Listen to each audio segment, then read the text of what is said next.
Sehr geehrte Gäste hier im Raum, seien Sie herzlich eingeladen, gleichzeitig mit der regierenden Bürgermeisterin von Berlin Ihre Plätze einzunehmen, dass wir pünktlich starten. Good morning, everyone. May I ask you to take your seats? We want to start in time.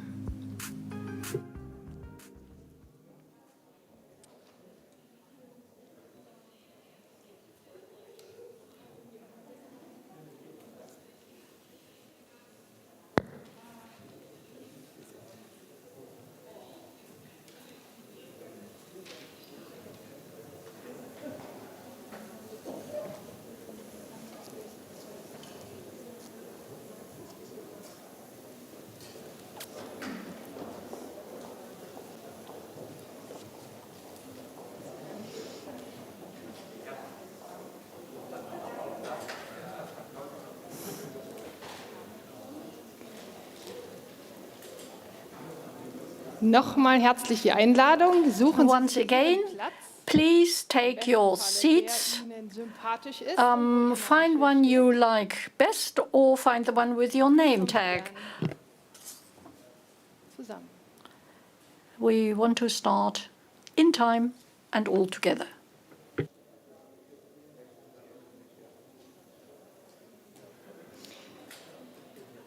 Ich habe noch ein paar organisatorische I Hinweise. have a few housekeeping rules to tell you for those here in the hall. Wenn Sie vor einer Kamera sitzen, Should you sit in front of a camera, and there are quite a few here in the hall, wäre es wunderbar, it Sie would be würden great nicht if you could refrain from jumping up in between, ruhig an Ihrem Platz sitzen bleiben but staying und bitte auch quietly in keine your seat. Hände recken oder And große don't wave Bewegungen your machen. arms or Einzige do Ausnahme, anything like that. The only exception is Panel 1 oder 2 heute zu Wort melden wollen. when you want to put your hand up to participate in the panel discussions. Then, of course, you may raise your hands. Ein Hinweis an die Regie, ich kann mich selbst hören aus irgendeiner Ecke. The technicians should adjust the volume. I would ask you to do that in a moment or so.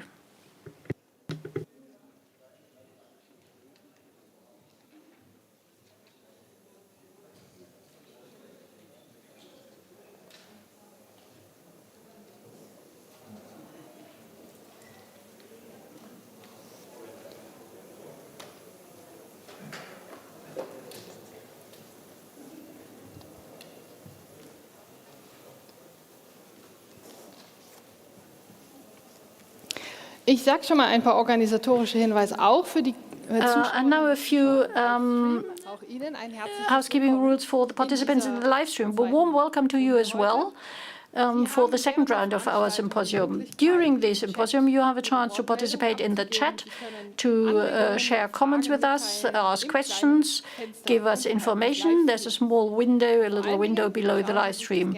And you may also look Doch dort für Sie die Möglichkeit, at Fragen the live stream's chat window while the discussions go on. So whatever you want to share with us, be free to do so. On social media, and this is true for everyone here in the hall and you at home, if you want to comment there, please do so. The hashtag is Egon Bahr 100. It's up there on the screen. Und wenn Sie Glück haben, dann werden And Sie if you are lucky, you will be part of the live blogging. People here in the hall can follow the live blogging here on the screen. Und dort bloggt ein Team And a team 5 oder 6 Personen, of 5 or die 6 ganz hier hinten people im Saal sitzen, und die will berichten post davon, their comments there. They will tell us about the highlights Zitate as heute they gefallen see sind, them. welche They give Diskussionspunkte in den quotations, Panels heute stattgefunden summarize the haben. Da kann discussions man in the ganz genau panels and so on and so forth. It gives you a good idea about the herzliche Einladung, line das of ist immer thinking ganz and the tagesaktuell. discussion. Wird This is always very topical, lohnt sich ein Blick. and it's worthwhile Zusätzlich gibt es checking auch it das several times, not just once. And then we auf der also have the Ebert-Website. thematic Dort portal finden Sie on the Egon Friedrich Ebert Leben. Foundation's website with background information on Egon Bahr's life and work. Jetzt sind wir kurz vor 11. So it is shortly before 11, Startklar. and we are almost ready to start. One more information in case you want a simultaneous interpretation. We have English and German today. Auch in der Mittagspause oder in der Umbaupause vorher für die Teilnehmerinnen und Teilnehmer hier im Saal die Möglichkeit, You will have a mit einem chance Gerät here to auszustatten, get sodass dort headphones and headset and a receiver so that you can follow the conversation, the discussion here in either English or German.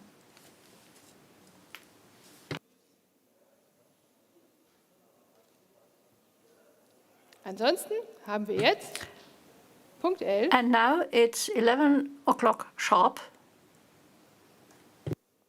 Und wie jede Veranstaltung and starten wir as always, beinahe pünktlich. we start almost on time. Alle Menschen sind am Platz. Everyone has taken their seats.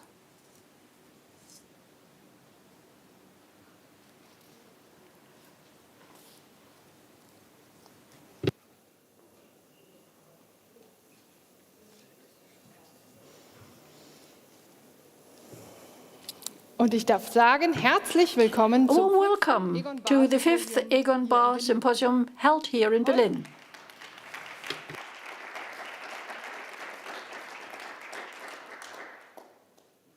Heute auf den Tag genau wäre Today, to the day, Egon Bahr would have turned 100. Hat gestern Bundeskanzler Olaf Scholz, Federal Chancellor Olaf Scholz said that at last night's celebratory event, and today we want to discuss Egon Bahr's work and its relevance for today's event. So it's great to have you all here.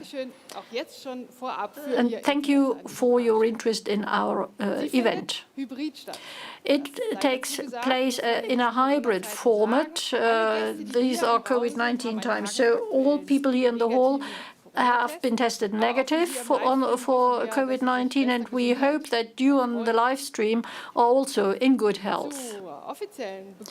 The official welcome as a start will come from the Secretary General of the Friedrich Ebert Foundation. So a warm welcome to Dr. Sabine Fandrich, who is online with us.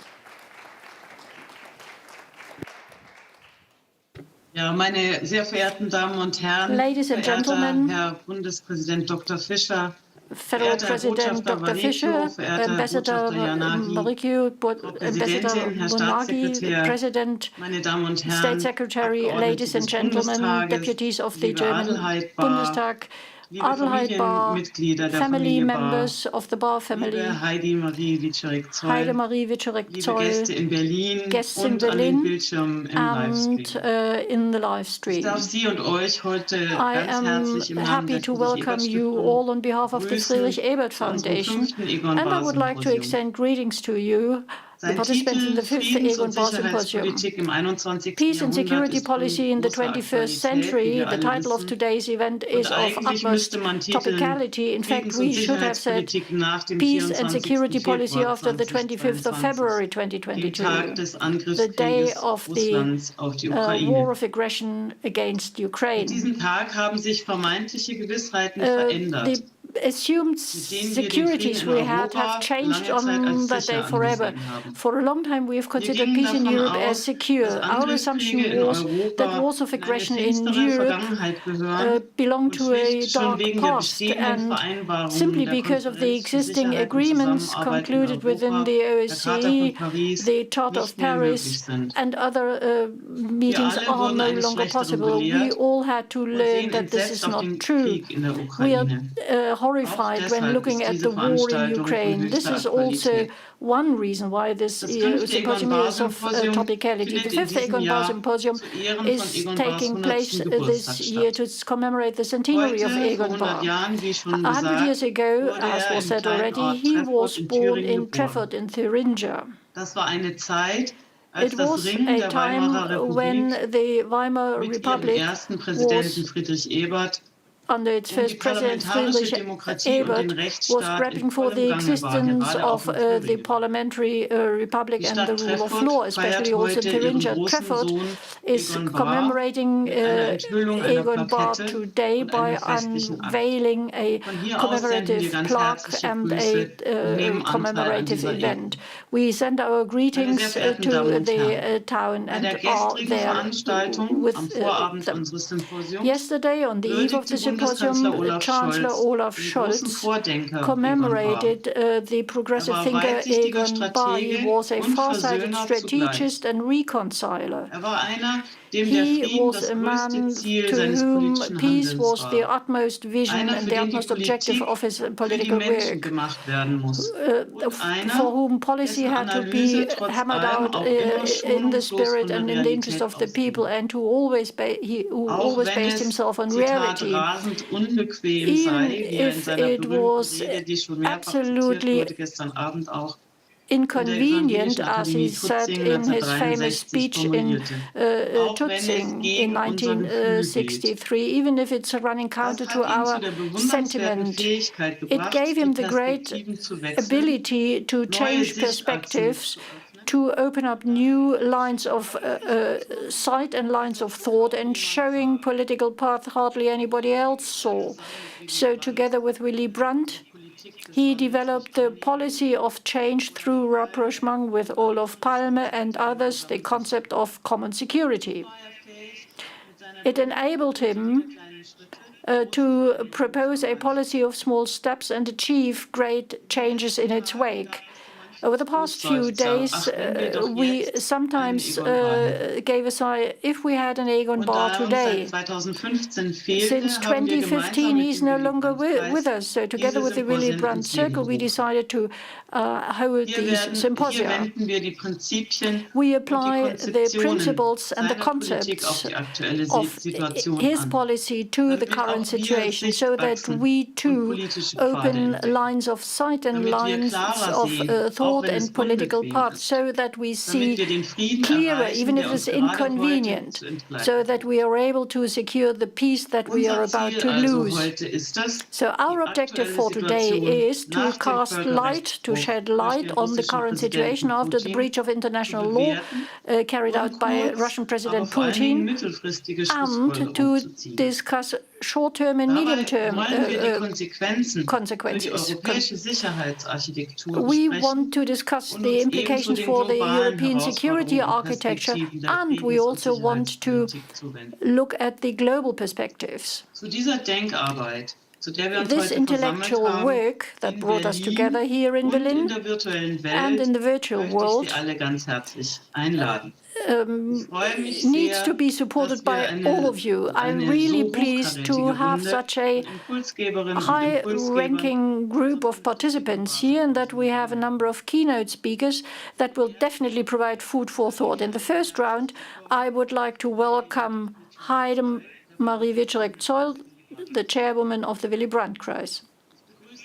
I would also like to welcome Franziska Giffey, Berlin's governing mayor. And I'm also welcome warmly the SPD Chairman Lars Klingbeil. Heidemarie, it is a special pleasure for me to have you in the audience as well. A warm welcome to all of you. I would also like to welcome the members of the family, Petra and Wolfgang Bahr, Ariane Niofbach and Jessica Engel. It's a great pleasure and honor for us that you attend this Egon Bahr Symposium as well to commemorate his legacy together with us and to follow his ideas and suggestions together with many others and apply them to the current situation. For our panels, I would like to mention all our guests from near and far, and I think I can rightly say that those assembled in Berlin, where I would have liked to be as well, but also everyone watching the live stream on more than 4 continents. For reasons of time, I cannot enumerate all of them, so let me mention just the 2 keynote speakers of the 2 panels. Jean Asselborn, Minister for Foreign and European Affairs of Luxembourg, will open the first round with a keynote address. And Kevin Rudd, the former Prime Minister of Australia, currently President of the Asia Society. His keynote speech will open the second panel. And for topical reasons, we especially give greetings to Lyudmila Melnik from Ukraine. She's a research associate at the Institute for European Policy. Our 2 moderators, Dr. Reinhard Krumm, a colleague of ours from the Regional Office for the Baltic States of the Friedrich Ebert Foundation, and Professor Götz Neunig, Senior Research Fellow at the Institute for Peace and Security Policy, will introduce all the other panelists in detail. I would like to thank you all for your willingness to participate in the symposium and contribute your view of the situation. We hopefully will be able to achieve what Egon Bahr had in mind, change through rapprochement in small steps, because otherwise, and this is how his famous Tutzing speech concluded, otherwise we would have to wait for miracles, and waiting for miracles is no policy at all. So let me wish the event a fruitful debate so that we can contribute to ending the current war and to create a long-term stable peace order in Europe as well as in Asia. Thank you for your attention.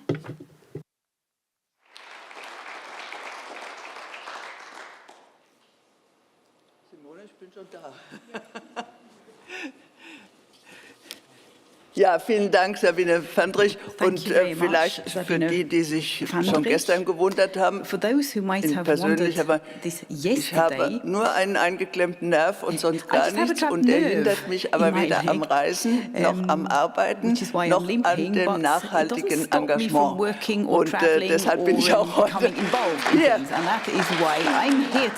Ja, als Willy Brandt-Kreis hatten wir vor einem Jahr beschlossen, den 100. Geburtstag Egon Bahrs mit einem besonderen Symposium zu begehen. Nun befinden wir uns an diesem Tag in einer weltpolitischen Situation, die geprägt ist durch den, und wir haben es gestern Abend ja auch oft angesprochen, durch den Angriffskrieg des russischen Präsidenten auf die Ukraine. Und es ist in der Tat ein Epochenbruch, dass jemand seine Soldaten in Marsch setzt, während der UN-Sicherheitsrat noch berät. Das zeigt das ganze Denken. Und vor allen Dingen, das muss noch mal erinnert werden, weil wir dachten, das sei eigentlich von allen akzeptiert. Ein solcher Epochenbruch ist eine brutale Verletzung aller uns bindenden Vereinbarungen, der Helsinki-Schlussakte, der Konferenz für KSZE, der Charta von Paris, dem Memorandum von Budapest von 1994 und auch der Charta der Vereinten Nationen. Von allen Staaten verlangt diese Charta keine Gewalt gegen die territoriale Integrität und die politische Unabhängigkeit anderer Staaten auszuüben. Und die fordert sie auf, ihre internationalen Konflikte mit gewaltfreien Mitteln zu regeln. Und dieser Epochenbruch, ich glaube, uns ist es noch nicht in all seinen Auswirkungen für alle Regionen der Welt klar. Dieser Epochenbruch wird Hunger und Armut für die Schwächsten in den Ländern des globalen Südens im Extreme auch noch steigern. Egon Bahr hatte den Willy Brandt-Kreis 1997 gegründet und ihn lange Circle in 1997 and was a chair of it for a long time. Peter reported on this from his perspective last night, Peter Brandt. He spoke about the initial period of this circle. It was and still is an East-West circle that brings together positions from both the East and the West. And it's an honor for me to chair this circle since 2016 after Friedrich Schorlemmer stepped down.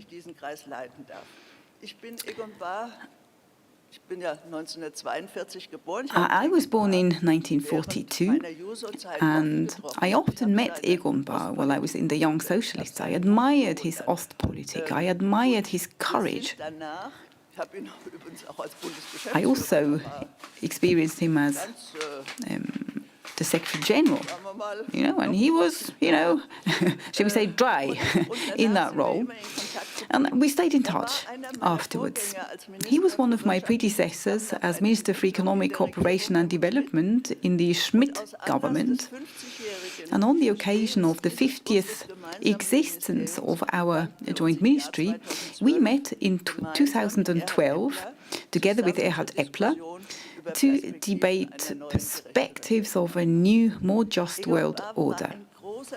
Egon Bahr was a preeminent, innovative thinker who at all times, independent of his political function, dove into political issues. He had strategic breadth. He was able to empathize with other positions without necessarily sharing that position. He also understood the politics of power, and he was a pragmatist, a realist. And those qualities stood him in good stead in the different phases and in the different roles he had during his political life. He was chief commentator of RIAS from 1950 onwards. He was chair of the press office in Berlin under the governing mayor Willy Brandt from 1960 to 1966 during the construction of the wall. He was head of the planning staff of the Foreign Office under Willy Brandt as a foreign minister. So back then they already thought many things that they weren't able to implement in the Grand Coalition later on, which then became a reality later on in the Brandt government when he was Chancellor.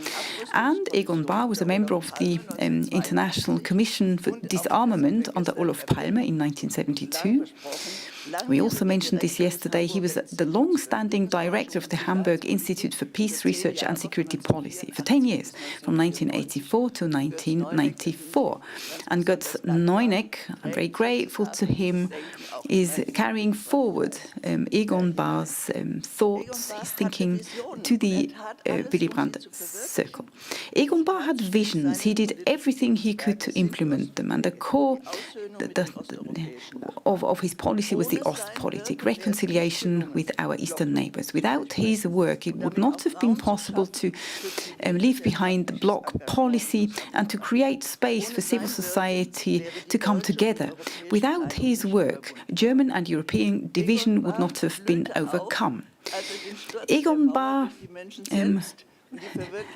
blossomed, so to speak, when he was able to experience the fall of the wall. I still see him now, the emotion in his face when he crossed the border that used to be impenetrable for the first time in the town in which he was born. The dictators with whom he negotiated overlooked that the Ostpolitik was linked to important values that Western governments were built upon. So the détente that brought together bottom-up and top-down approaches, the tension became apparent to Egon Bahr as well. And self-critically he remarked that he didn't take enough account of the civil rights movement, he means Solidarność in particular, and didn't appreciate them enough. But his thinking looks towards all perspectives necessary to create a free and just world order. And I believe we all hoped that the war of aggression Putin is now waging could have been stopped through the sanctions, for example. And as the Willy Brandt Circle, we have pointed out that NATO needs to lead the way with its own proposals for a common security policy. The demand of an observable moratorium for stationing new weapon systems, to revitalize the Open Skies Treaty. And another issue mentioned last night, that nuclear disarmament needs new inputs. But whatever may have been available on the side of NATO, nothing justifies the war of aggression Putin is waging. Egon Bahr always supported the view that reality needed to be faced squarely.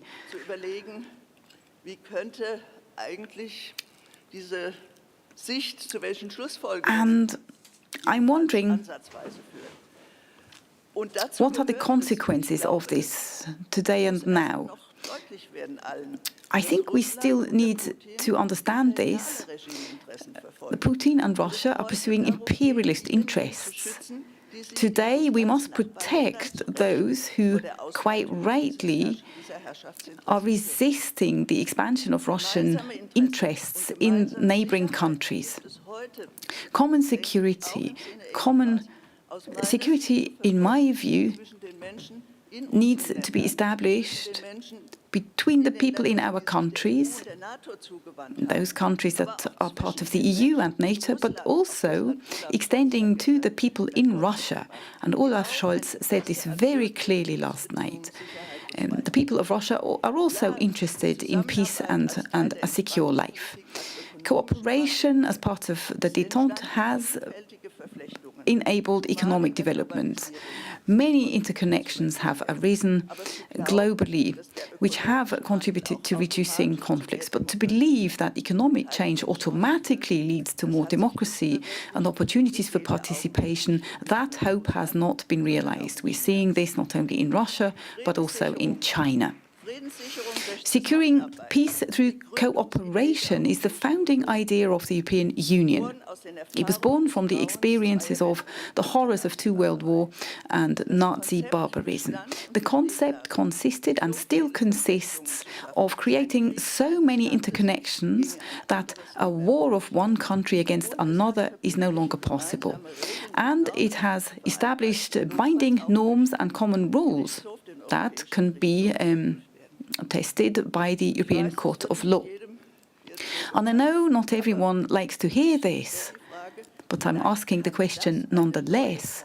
Maybe this could be a new form of a European order of peace, which is more than the currently 27 countries, member states. In my view, it must mean to no longer put off the countries of the Western Balkans and to accept them as members of the European Union and to be open for further countries to join, especially also Ukraine. This would be a new form of European collaboration and integration. Of course, it would mean dramatic change to the European Union as it now exists. I was a member of the European Parliament for many years, so I know what I'm talking about. But it seems to me that this is the only form that gives us an organizational structure in which countries, including their values and objectives, can come together. I admit, and that's a point to be debated throughout this day, that I can't think of any other European order of peace where Putin's Russia will play a role. I can imagine a peace order, of course, with a Russia that has undergone change and especially includes civil society. Our first panel is dedicated to discussing these issues. The first question is, what needs to be done to end the war of aggression in Ukraine? What can we do to protect the people in Ukraine? And in the medium term, what steps should be taken in Europe to reduce the dramatic tensions and conflicts? At the same time, this was also touched upon last night, it is central to German and European policy to make use and strengthen the United Nations in order to counter the falling apart of the global world order and to overcome the right of the strongest, just like Egon Bahr demanded repeatedly. That we need to disarm nuclear weapons to ensure the survival of humanity and to make sure that a nuclear war can never be waged remains a common interest. In 2007, politicians like Henry Kissinger began a debate concerning the total disarmament, global zero, for nuclear weapons. That's a position Egon Bahr also supported. The struggle against climate change is also linked to common security, and we're all able to see this in the latest reports of the IPCC. This is also true for the implementation of Agenda 21 and the sustainability goals. In the second panel, we'll be looking towards the Indo-Pacific region, looking also at the conflict between China and the USA. Kevin Rudd, former Prime Minister of Australia, will be giving a keynote based on his as yet unpublished book titled Unavoidable War. If you read this book, and I was able to read it beforehand, I noted many elements that are very close to Egon Bahr's thinking. Kevin Rodd is sketching out a proposal for a mechanism that enables the management of country interests of China and the USA, manage strategic competition. His aim is to avoid a war. It's a war that must be avoided. So in that second panel, we want to discuss the impacts of European developments on that region. Our main question will be, how can we ensure common security in Asia? How can we strengthen that security whilst expanding economic cooperation and institutions, enabling conflict management? So thank you to all of you for being here. Thank you for participating in our symposium and the discussion. And I'd like to quote Willy Brandt when he received the Nobel Peace Prize. He said, "Peace is not a state that is a given. We need to make it." Thank you.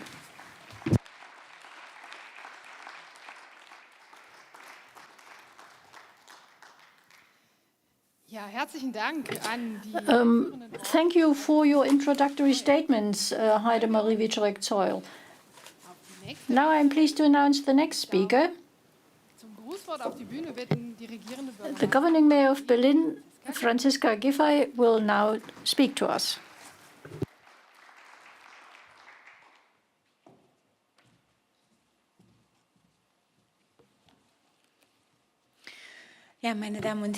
Ladies and gentlemen, dear Heidemarie, dear Lars, guests,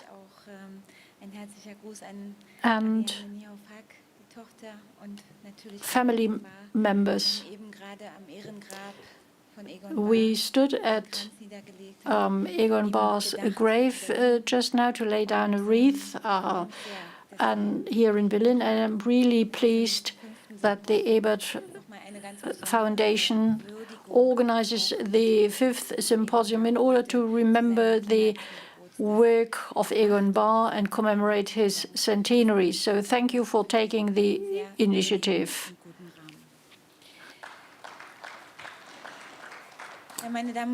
Ladies and gentlemen, 100 years ago, today to the day, the man was born who went down in history as the architect of Germany's policy toward the East.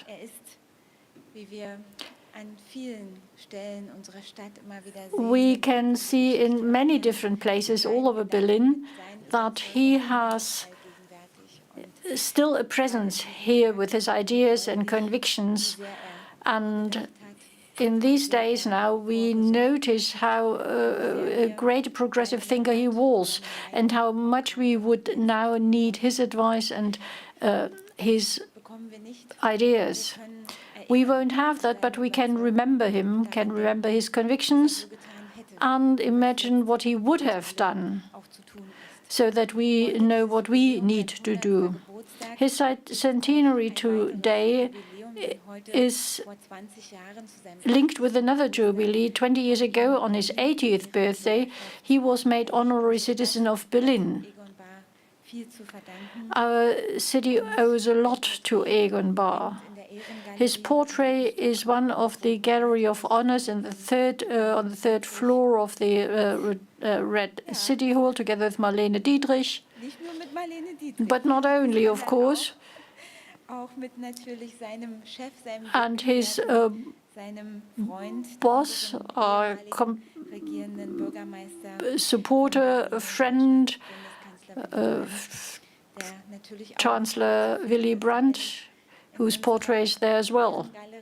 When I walk past the portraits in the gallery, looking at these two great personalities, I must say that I'm proud that they were social democrats, leaving their imprint on history here and the history of the world, by making decisions, setting the course to pave the way for peace.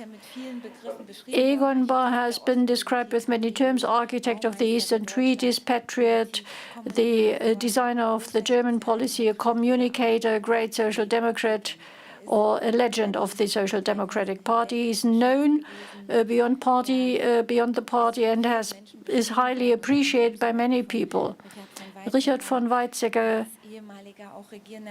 another former governing mayor and ex-president, described him in these terms: Egon Bahr is the most intelligent, most reliable man that made great efforts from Berlin and from Bonn to overcome the Cold War and build peace. I really appreciate him very much. Egon Bahr once called himself the butler of Willy Brandt, which is clearly a case of mistaken identity, because he was the one contributing significantly to the entry permit agreement and the basic treaty after the construction of the wall. Heidemarie, I always find it impressive that to listen to people who know him, who were there when all these things happened. I was born in 1978, and I remember other historical events.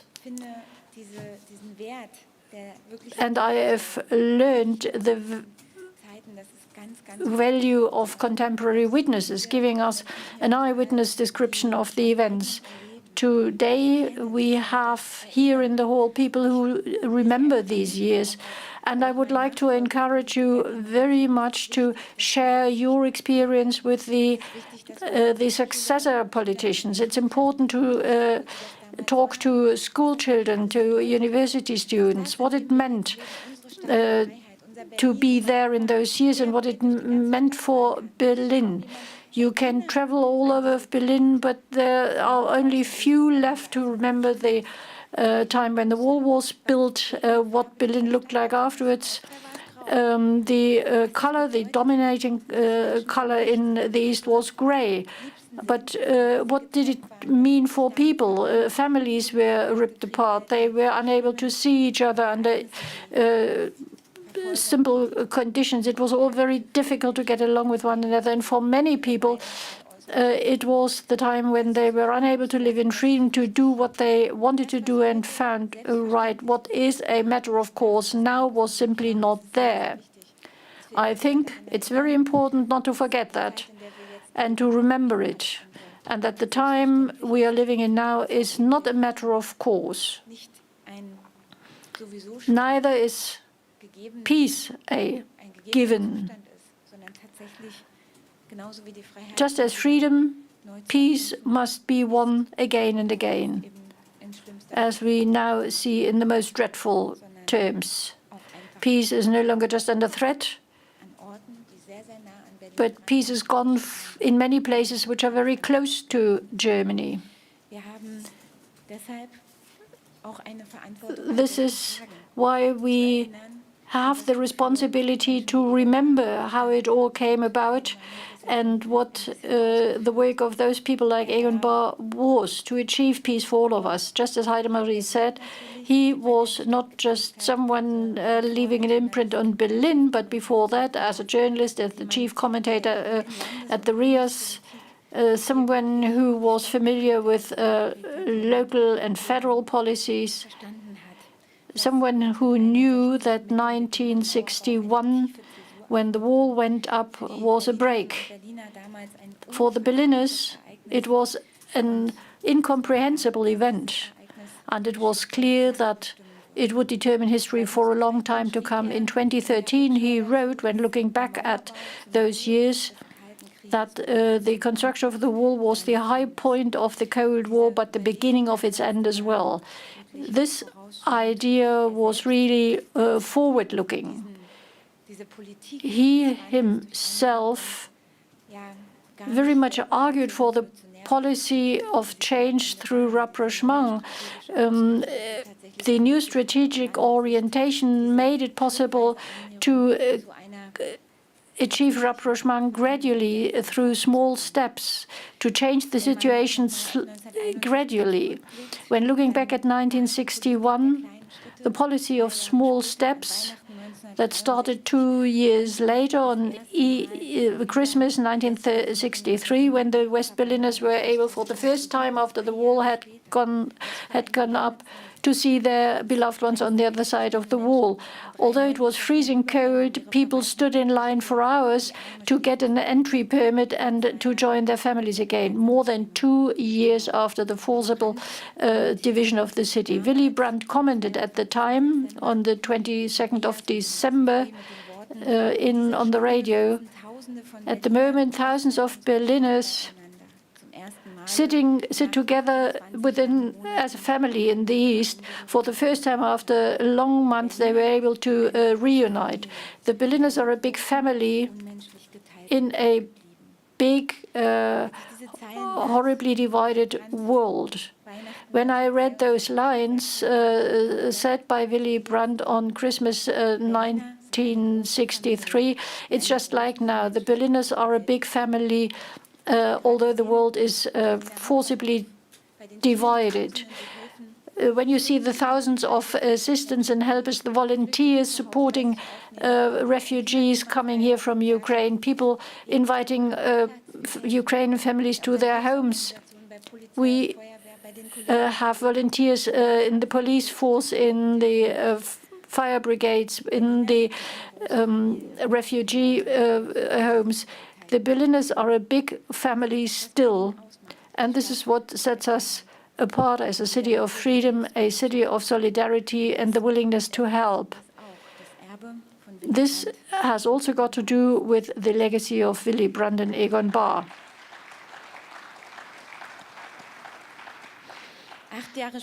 8 years later, again around Christmas in 1971, the transit agreement was concluded, bringing further facilitations for the Berliners.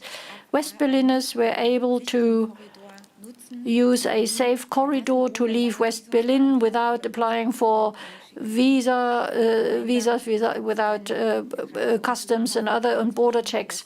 And then there was a mutual visitor program between East and West. It was difficult, but at least we saw gradual improvements. The basic treaty concluded in 1972, the Prague Agreement of 1973 followed, all of them historical building blocks without which the wall would hardly have come down on 9th of November 1989.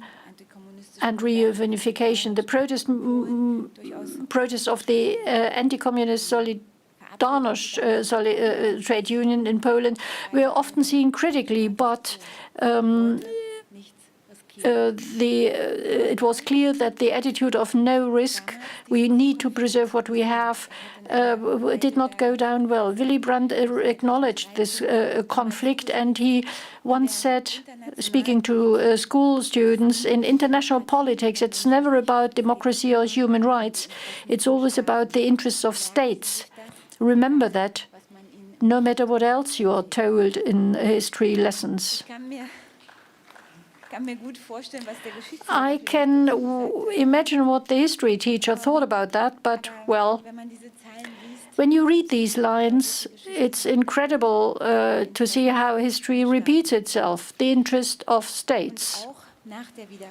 After reunification, Egon Bahr continued to find it important to continue building bridges, not to destroy the bridges he built toward Russia, because he knew that this was required to maintain European peace. Willy Brandt once said, it's the big result of our lives. Whatever progress we manage to achieve, all that comes to nothing when freedom and democracy are no longer relevant, when we do not manage to preserve peace. Peace is the upper criterion, the most important criterion for the progress and continued existence of humanity. Today, we see that another war in Europe corroborates that statement. Peace is not everything, but without peace, everything is nothing. Infrastructure, things that have gone to ruins. A friend of mine who is 82, whom I called recently, told me, Franziska, it's all back. I now remember how I was a small girl sitting in the air raid shelter. To me, it is as if it happened yesterday.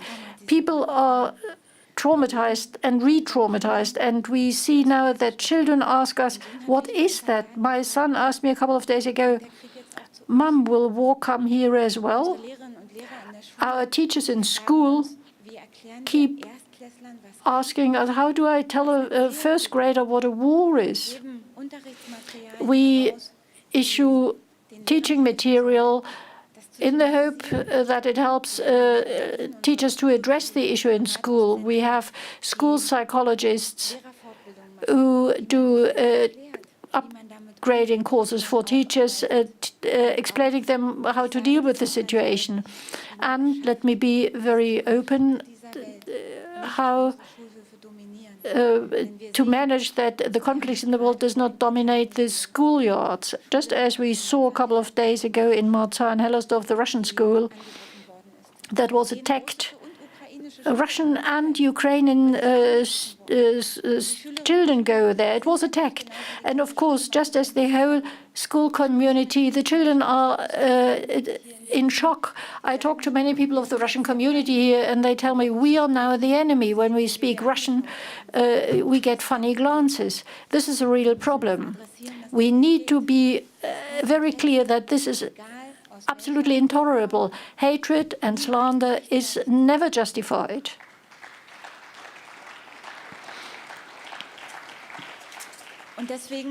And this is why it's so important to build bridges, to make distinctions, to say clearly what happens there is this and what happens here is that. Olaf Scholz said it's Putin's war. It's not the war of the people of the Russian community here in Berlin. It's not the war of those people who want to have a peaceful life in Russia. It's important for us to support the Ukrainian community here, to talk to them. I set up a civil society advisory board where we meet regularly to find ways to communicate, to help, to support the Ukrainian community, to help to support peace, to build peaceful relationships. And one suggestion was to light up Brandenburg Gate in the colors of the Ukrainian flag. But this is not all that is necessary. Solidarity declarations alone are not enough. We need practical help. Humanitarian assistance, diplomacy between towns and cities. And as the city of Berlin, as the Federal Republic of Germany, we must do all we can in order to help the people who come here are affected by this horrible war. They deserve our full support. We need to accommodate them. We need to tell them that they are at peace here, and we can do things better now than we used to do in the past. People have a right to stay here, to work here. Children have a right to go to school, and the Ukrainian community keeps saying, well, just teach them in Ukrainian. We go back very soon. I have experience from working with migrants, and all I can say is that it's good for people to know that they want to go home again. But it's just as important that we use every individual, every single day, to integrate young people, to teach them German, to give them a chance to stay here. And when they finally go home, they will take something home with them, and they will keep good links with Germany for the rest of their lives. And they hopefully remember that they were met well, that Germany and Berlin did their duty to help people, to stand with them in solidarity, and to give people a perspective and an opportunity.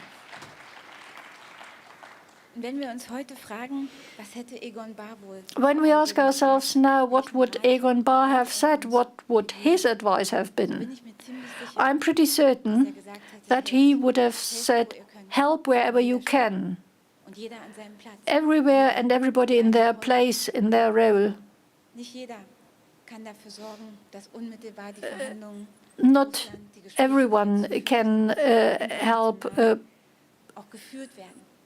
the negotiations with Russia to make progress, but we can make small contributions. The city can do it, individual people, those giving donations, those being volunteers, those making sure that we will not accept that our values, our democracy, our order is destroyed. On the International Women's Day last week, we had a discussion on the occasion of the premiere of a film, a great film about women's rights, and a representative of the Ukrainian civil society was there. And the discussion was, well, should we really have a festive premiere of a film? Is the Fashion Week acceptable? Is it all right to meet for such events? I think yes, more than ever. It's important that we meet. It's important to stand together. It's important to defend our democratic values by showing that our way of life, our lifestyle, the way in which we meet, discuss, and talk, this will continue. We must give a signal against war, against the aggression in Ukraine, against the attack on our democracy. We need to preserve what we have. Berlin has become the center of the Ukrainian refugee movement. We are aware of that and we accept that duty, and I'm very pleased that we had a conference of the premiers of the German Länder where we said, all right, we will we'll accept the responsibility we now have. The federal government will support the individual federal states, and I'm very pleased about that.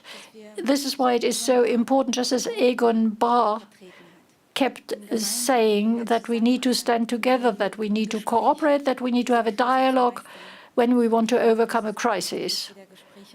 I think, as difficult as it is, we need to go back to having talks with Russia, because there's no other way to resolve that crisis. So diplomatic efforts must continue,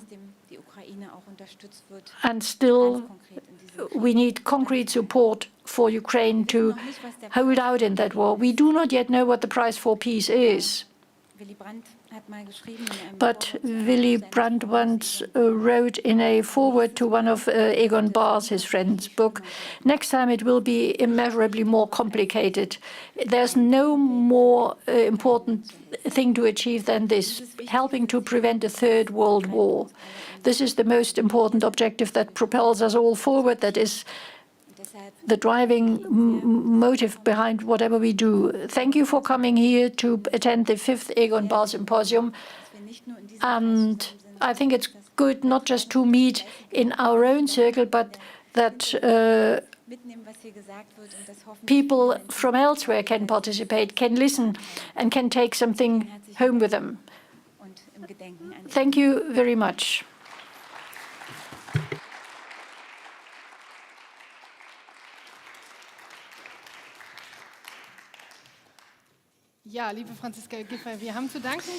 Well, Franziska Giffey, thank you very much for your introductory remarks. The first hour is pretty full on because we have another speaker.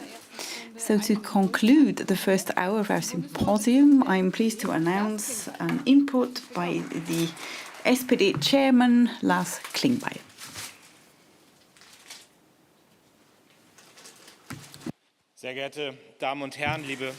Ladies and gentlemen, family members, Heidemarie, Franziska, thank you very much for the invitation and the opportunity to say a few fundamental words on the turning point at which we are finding ourselves right now. Two comments. My first comment goes to Heidemarie, because I'm grateful that the Ebert Foundation and the Willy Brandt Circle is organizing this symposium, and I'm saying very clearly that we need more places, more venues like this. And I'm saying this as a party chairman. When I was elected in December, I said to Saskia Esken that I'd like to be responsible for international policy, not knowing, of course, just how important that would become. So the debate is very topical on what what does this turning point really mean? What does it mean for us? What does it mean for social democracy? It's more topical than ever before. Of course, we have had experiences like this in the past, and solutions have been found, and Egon Bahr is linked to this. The second remark goes to Franziska. You have just given a very nice overview of the situation in Berlin. You're right also that it's about political decisions like the ones taken yesterday when it comes to support, and I want to say thank you to Berlin, the city of Berlin, because the Berliners are showing the heart that is needed now to support the people who are fleeing Putin's war of aggression in the Ukraine. I think we can all be proud of the face Berlin is showing to the world. So on behalf of everyone else, my thanks go to everyone who have provided assistance, have been at the railway stations, have welcomed Ukrainians, have welcomed refugees with open arms and hearts. Ladies and gentlemen, Egon Bahr spent his life to mediate between the East and West. He was a visionary forerunner of the Ostpolitik, and his efforts have made it possible to overcome the division of Germany and to implement a new security structure of Europe. That was all down to Egon Bahr. He would have turned 100 today. And it is certainly a tragic course of events that his vision of sustainable security in Europe seems a long way off again. Putin's brutal war of aggression on Ukraine has decimated the European order of peace and stability. That's an order that has influenced my generation. We have grown up in a period of peace, not least thanks to Egon Bahr. That was destroyed by Putin. We're witnessing tectonic shifts right now. I'm sure that what is happening today will shape the coming years, if not decades. The security order in Europe, the European Union, but also our neighbouring countries to the east. Chancellor Olaf Scholz quite rightly talked of a turning point. We're experiencing a turning point, and it's down to us to draw lessons and consequences from these events. The political agenda of my generation has now been set by the brutal war, and it's worth looking towards the life work of Egon Bahr. It's down to a young generation of politicians to bring life to this turning point. We need to secure freedom and democracy in Europe for the long term, and I'm saying it explicitly. What Egon Bahr did and thought is still topical. It needs to remain a constituent part of how we act and think in Europe. In the short term, we need to do anything we can to stop the destructive war in Ukraine. Nothing, absolutely nothing justifies Putin's actions, the breach of international law, his attack of a sovereign state. Putin believed to encounter a weak Ukraine, a weak European Union, a weak West. This was clearly wrong. The European Union is as united as never before. The so-called West has regained importance as a community of value. States such as Japan and Australia have joined our sanctions and are firmly standing on the side of Ukraine.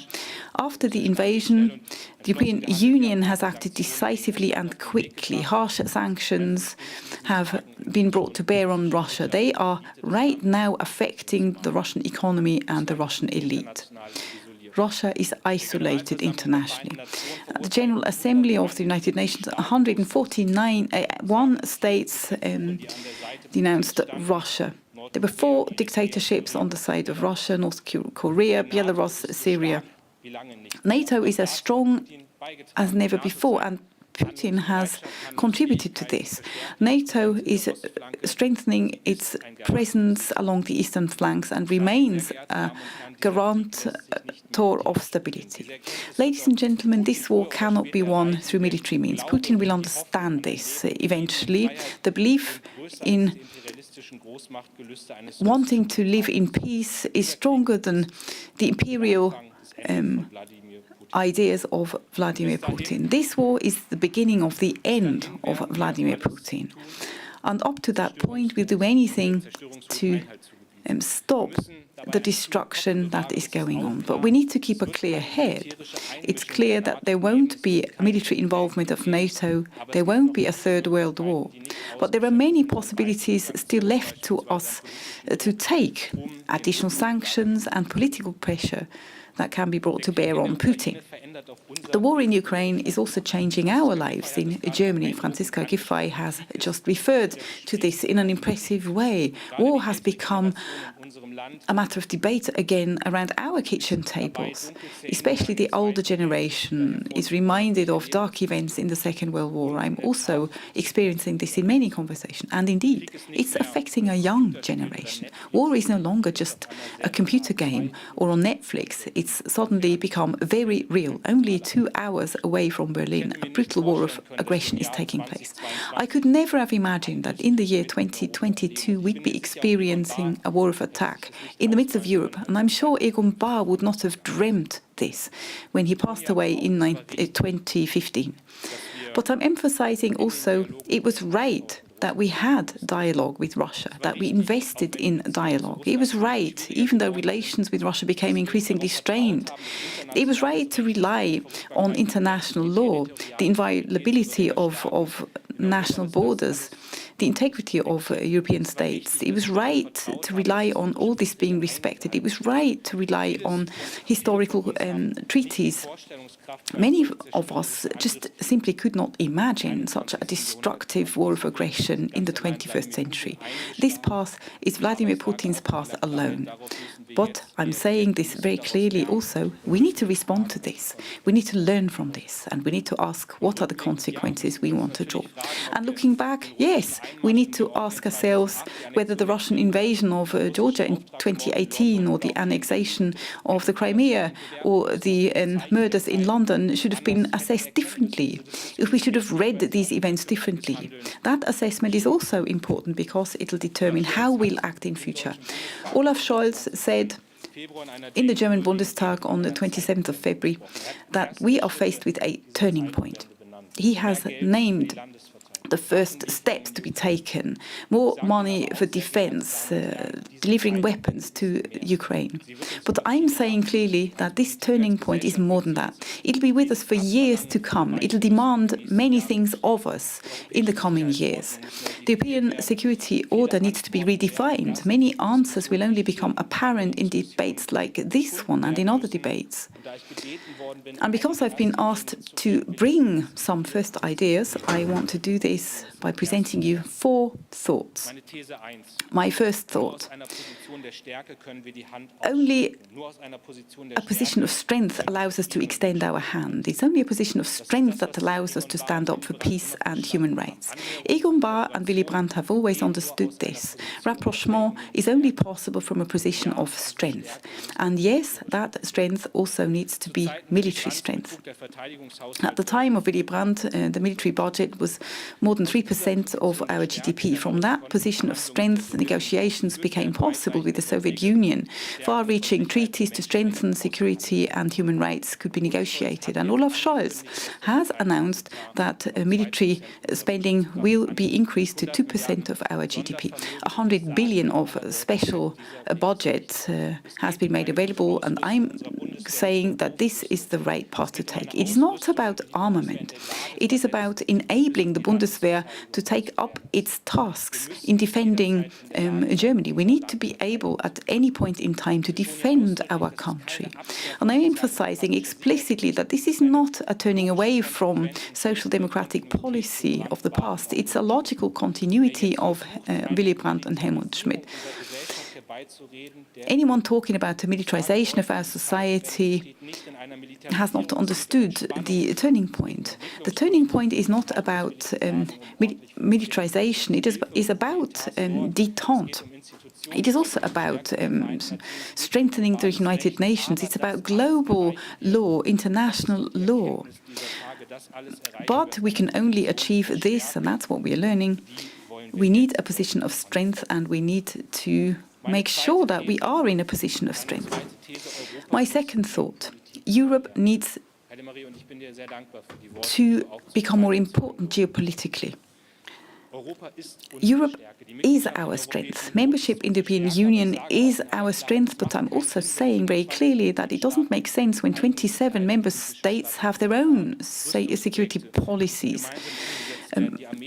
Military projects need to be implemented together. Armed forces need to be integrated more. We need to speak with one voice, but we also need to strengthen our internal resilience, because a resilient Europe enables us to be successful. Europe needs to become more sovereign and stronger and quickly. I'm saying this also because right now we can rely on an American government. The transatlantic relationship is as strong as it has not been for many years, but we don't know what will happen in forthcoming American elections. So it is clear that Europe must finally act. We need to move away from the small steps we've experienced in the past. European unity, bringing forward the European Union, is the most important political project of my generation, and Putin's war needs to be a wake-up call to use the momentum that has developed right now. It's about democracy, the rule of law, protection from autocracies. It's about values that we are defending. And I'm saying very clearly also that we need to use accession negotiations for this. There are states that feel threatened by Putin. Ukraine is under attack, but other countries also feel threatened. They're looking proximity to the European Union, and it's that proximity, that safety that we need to give them. And therefore, it's important that accession negotiations are started soon with Northern Macedonia and others. And yes, also the Ukraine is a member of the European family. They are Europeans, and the signal we need to send is we want you to be part of the European Union. My third idea. We need to reduce our economic dependence on authoritarian states. After the fall of the Iron Curtain, we believed that the world would now turn democratic, that there would be a takeover of liberal values, that states would open. Change through trade was the motto of the day. That concept we now need to recognize has failed. Over the past years, Russia became ever more authoritarian despite close economic ties with Europe. Is that dependency that we allowed to occur is what now leads to rising energy prices and increasing insecurity, and that endangers social peace in Germany. Energy policy isn't just part of an economic and ecological transformation, it's also part of a security policy transformation. And I'm glad that the coalition agreement has noted many of these aspects. That pathway of transformation needs to be accelerated so that we are no longer dependent on Russian gas and oil. But we also need to draw consequences today for how we deal with other authoritarian regimes, and I explicitly want to name China. I don't want us to note in 5 or 10 years' time that on the one hand, we did a good job when it comes to energy, but we are now dependent when it comes to technology or medicine. So now we need to also draw consequences for how we engage with China. We want to no longer be dependent on authoritarian regimes. And I'm sure this afternoon's discussion will come back to this. And my last thought, which is almost the most important one to me, and it's to do with what we think is the task of social democracy. I want to make sure that foreign policy is no longer a project of political elites. I want that foreign policy becomes an ordinary part of everyone's lives. We all feel the effects of foreign policies on a daily basis. We feel it when heating costs are going up, when companies are worried about their competitiveness in a global world, when we look at prices in the supermarket, or when we see how dependent we are on global delivery chains. Nonetheless, foreign policy is debated much too much in exclusive circles with an exclusive language. So we as politicians, also as the Ebert Foundation, we need to take up the responsibility we have, namely to bring that discussion into society. We need to explain foreign policy. We need to show up interrelations. We need to explain why international organizations are important, why we need to support them. We need to explain why expanding renewables also has a foreign policy dimension. We need to explain why industry is supported in the long term if we stay competitive, also in competition to authoritarian regimes. We need to explain why it's important to support good wages in Germany and in Europe when we commit ourselves to the Western alliances. All that is important and needs to be transported way beyond exclusive circles of policy making. Foreign policy isn't just to do with facts. It needs to become integrated into people's everyday lives. It needs to be described to people what is going on in foreign policy. And that, ladies and gentlemen, is also in the spirit of Egon Bahr. I've only met him twice, but he always managed to explain foreign and security policy in such a way that people could understand it. So that's the job ahead of us. Ladies and gentlemen, many things matter in the coming months and years. I said to begin with that the impacts of this war will change Europe, will change our lives. The next 10, 15 years are influenced by the 24th of February 2022. Someone like Egon Bahr is much missed today. I'm sure he would have drawn first consequences, first lessons from that war.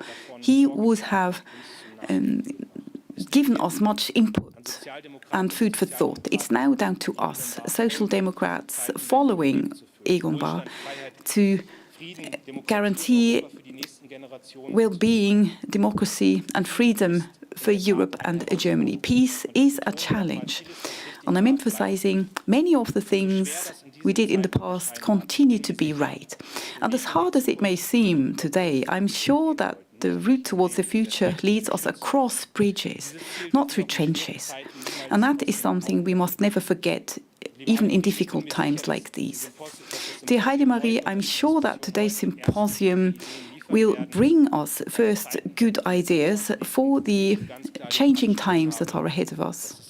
My ambition is that it should be social democracy, describing the new times ahead of us, offering solutions, how we can come out of a situation like today's situation. I'm sure there'll be plenty of good ideas, so therefore thank you to everyone who have organized today's events, making sure that we are commemorating Egon Bahr on his 100th birthday. But I'm emphasizing again, many challenges are still ahead of us. Thank you very much.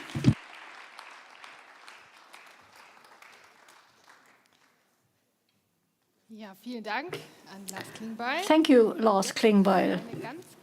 Now we need to rearrange the chairs here.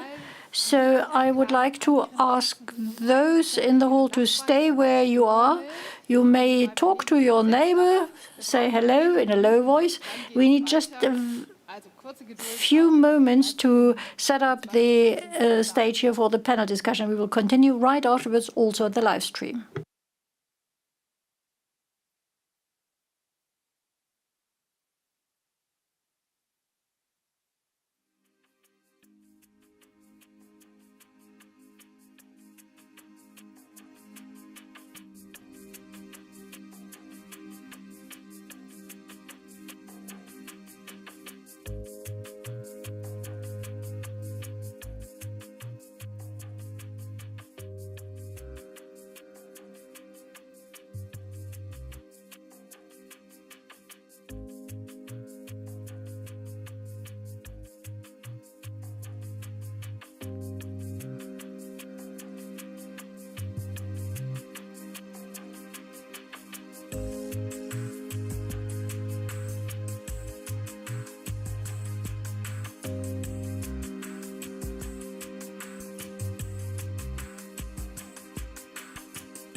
Text. Meine sehr geehrten Damen. Ladies and gentlemen, here in the hall, I promise that we won't take longer than 2 minutes, and we are finished. So please return to your seats so that we can continue. We will now have our first panel. Its title is War, New Consequences for Security and Peace in and Around Europe.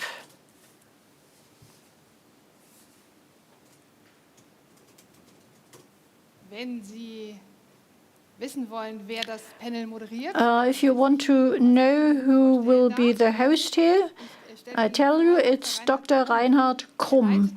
He is the director of the Regional Office for the Baltic States of the Friedrich Ebert Foundation in Riga. Before that, he was the head of the Regional Office for Cooperation and Peace in Europe, based in Vienna. He teaches Russian history at the University of Regensburg, and in the 1990s he was a journalist working, among others, for Der Spiegel in Russia. Reinhard Krumm, the stage is yours.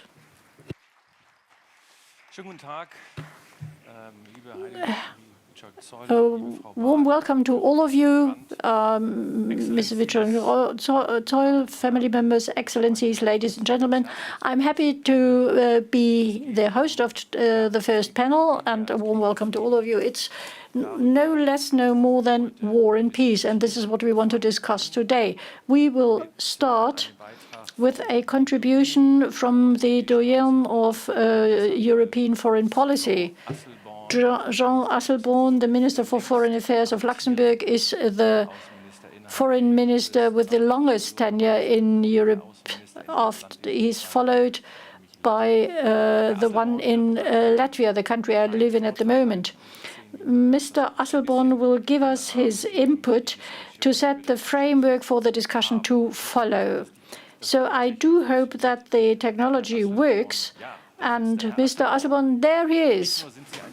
It's not just that you are the doyen of European foreign policy, you're also a social democrat. So I wish you all the best, and the moment we are finished, we will start our panel.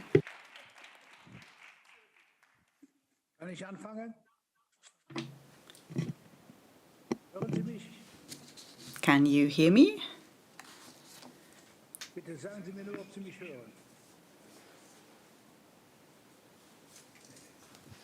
Wir können Sie gut hören. Und Sie können mich Yes, we can hear you. We can hear you well. Thank you. Okay, thank you. Heidemarie Wieczorek-Zeul invited me. This was at a time when we weren't in a situation of war. Here in Luxembourg, I'm also the responsible Minister for Immigration, and of course, the task ahead of us is huge. Many thousands of people have already come to Luxembourg from Ukraine, and it's my duty to help them. So I'm happy to spend an hour with you, of course, also to talk about the item on the agenda today, which is to commemorate Egon Bahr. And I'd like to thank my dear friend Heidemarie Wieczorek-Zeul that she has asked me to participate. I think that faced with the difficult times in which we live, it is indeed very important to honour the memory of those who have spent their lives bringing together peoples and to preserving peace in Europe and in the world.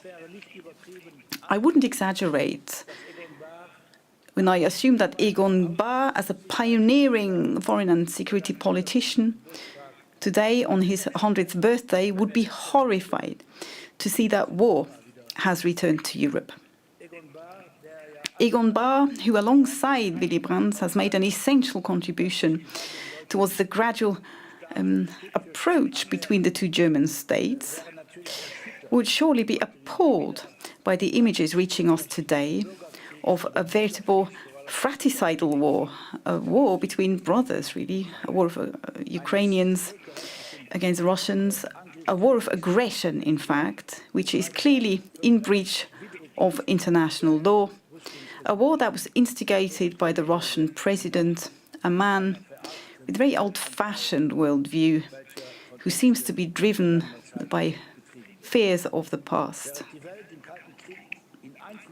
While the world was separated into zones of influence in the Cold War between West and East, zones that Putin unjustly probably still imagines, Egon Bahr attempted to no longer turn the back to the Eastern Bloc through his policy of change through rapprochement.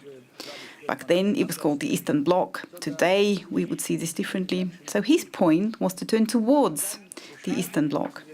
It started quite humbly with a travel permit agreement that was concluded in 1963 that allowed West Berliners to visit family members in East Berlin across the Christmas break. It was a first but a decisive step in the progressive rapprochement towards the authorities in the GDR and also the Soviet Union. The end result, we all know, the non-violent implosion of the Soviet Union, and lastly, German reunification. I had the great honor to meet Egon Bahr once at an SPD meeting. Was a firm believer in European values and democracy. But his main characteristic was pragmatism. Bahr didn't subscribe to a particular ideology, and that allowed him to instigate German reconciliation and also reconciliation between Germany and its eastern neighbours. This is how Egon Bahr made an important contribution towards ending the Cold War and to overcome the division of Germany and Europe. And this is why, quite rightly, Egon Bahr is still seen as one of the main architects of Brandt's Ostpolitik and, above all, as a pioneer of common security in Europe. Egon Bahr's attempts to create permanent peace and international understanding in Europe, and all our efforts for peaceful coexistence with our Russian neighbour was undermined brutally by Putin 3 weeks ago. War has indeed returned to Europe. The 24th of February 2022 marks the beginning of a very dark period, I believe, in the history of our continent. The unprovoked attack of Russian troops on the Ukraine is an illegal and entirely unacceptable act. Of course, despite all offers to dialogue, Putin decided to replace international law by the law of the strongest. The cynicism of the Russian president and his threats to those who want to stop him in his tracks are terrifying. The reasons put forward by Putin for his war of aggression lay open, nothing else than profound perfidy. To denazify the Ukraine, to stop the supposed genocide in Donbass. The question begs whether he really himself believes his own propagandistic rhetoric. The more Putin eliminates any resistance and contradiction, the more he withdraws from reality towards his own fixed and fateful idea, which is to retaliate after the collapse of the Soviet Union and to reconstruct a bygone Russia, a Russia that stems from a glorified past of the Tsarist Empire or the Soviet Union. This belligerent and sterile nostalgia is clearly a threat to the stability and security of the European continent. Luxembourg strongly condemns the brutal, unprovoked and criminal aggression that is exerted by those responsible in the Russian Federation against Ukraine.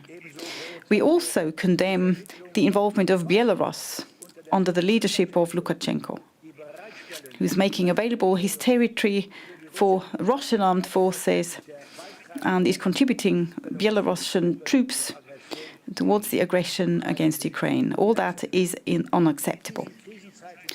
During these times of crisis, and that's why I'm saying this as a Luxembourgian, my immediate thoughts and my deepest compassion, of course, go to the Ukrainian people.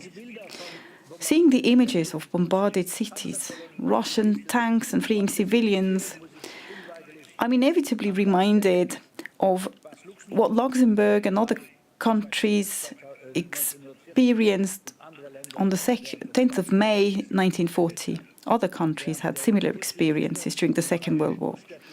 Whilst Russian troops are encircling Ukrainian cities, the Kremlin's warmongery, of course, mostly affects civil society, women and children, so those who cannot defend themselves. Whilst the Kremlin is increasing its bombardment of Ukrainian cities, the UNHCR currently counts more than 3 million of refugees that have left Ukraine to find refuge in neighbouring countries. Those are people who were still students 2 weeks ago, were working, brought up their children, or enjoyed their retirement. These are all men, women and children who would never have thought that today's situation would one day become part of their reality. I'm also one of those who believed up to the very last moments and hoped that there would not be an invasion. That there couldn't be an invasion if President Putin and his henchmen only had an iota of common sense and humanity. Offers for negotiation were on the table by America and the European Union, the OSCE, the Russian Council of NATO. They were communicated directly to Putin, not least through Federal Chancellor Scholz on 15th of February. At the same time, we as the European Union had made quite clear to the Kremlin, together with the United States and other partners, that sanctions would hit Russia hard should Putin consider a military solution in the conflict with Ukraine. In the context of the large movement of refugees, I welcome the European decision, in which I was part, to apply temporary protection to all persons who are fleeing the war in Ukraine or have already fled. It's a measure that we implemented last in 2001 after the Kosovo war. In these difficult times, it is of highest significance that we as European Union express our solidarity with these people by receiving them in our countries. In Germany and also Luxembourg, I said it already, many other countries are making a contribution. In Luxembourg, for example, more than 4,000 people have already arrived. The solidarity of all European countries in the face of this tragic humanitarian crisis is enormous and very welcome, because this has not always been the case in the past. So I hope that this new situation will be transferred also to immigration policy in Europe as a whole, but I'm not sure that this will be the case. Therefore, allow me to remind everyone that this solidarity needs to be extended to all refugees that need to leave their homes on account of war, irrespective of which country they are coming from. I don't see the difference between a refugee from Ukraine and a refugee, for example, from Syria, because they're all people. It is important to not discriminate between people who are fearful of their lives. It's important to offer refuge to everyone who needs our protection and our help. But my thoughts also go to the Russian people. The Russian people are trapped in a war that is directed by the Kremlin. The Russian people is gradually understanding, despite merciless suppression and unchecked propaganda, that Putin is stealing its future.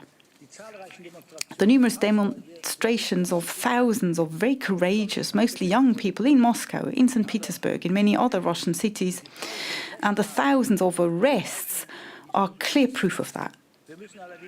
But we need to redouble our efforts to ensure that the truth about this war, which isn't even being called at in Russia, mustn't be called at in Russia without getting 15 years in prison, can come out and reaches other groups of society. That's one of the most difficult tasks, to transport the truth about this war to the Russian people.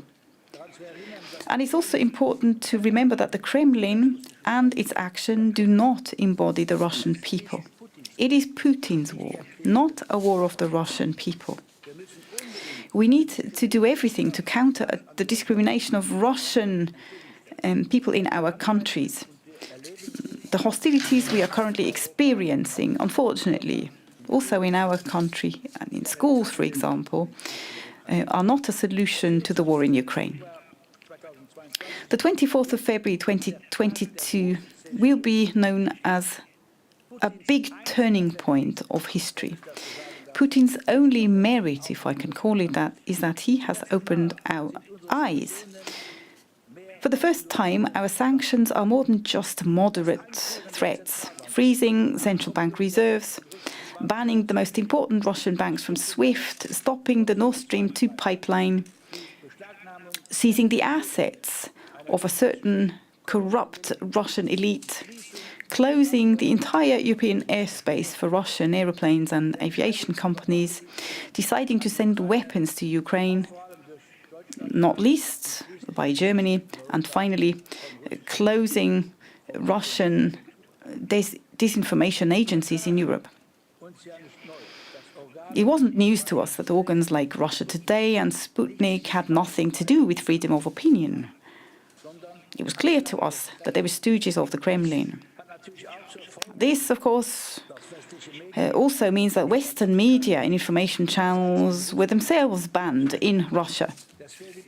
Therefore, it is more important than ever to find other innovative ways to reach the people in Russia and to explain to them that it isn't them that our sanctions are meant to hit, that it is the warmongers in the Kremlin. As the European Union, with allies such as the United States and Canada and the UK, we have managed to put together precise sanctions that are, without exception, effective, impossible to circumvent. These sanctions will be complied with and extended if necessary. The unity between us is exemplary and shows how shocked the whole of the West is faced with Putin's ruthless action.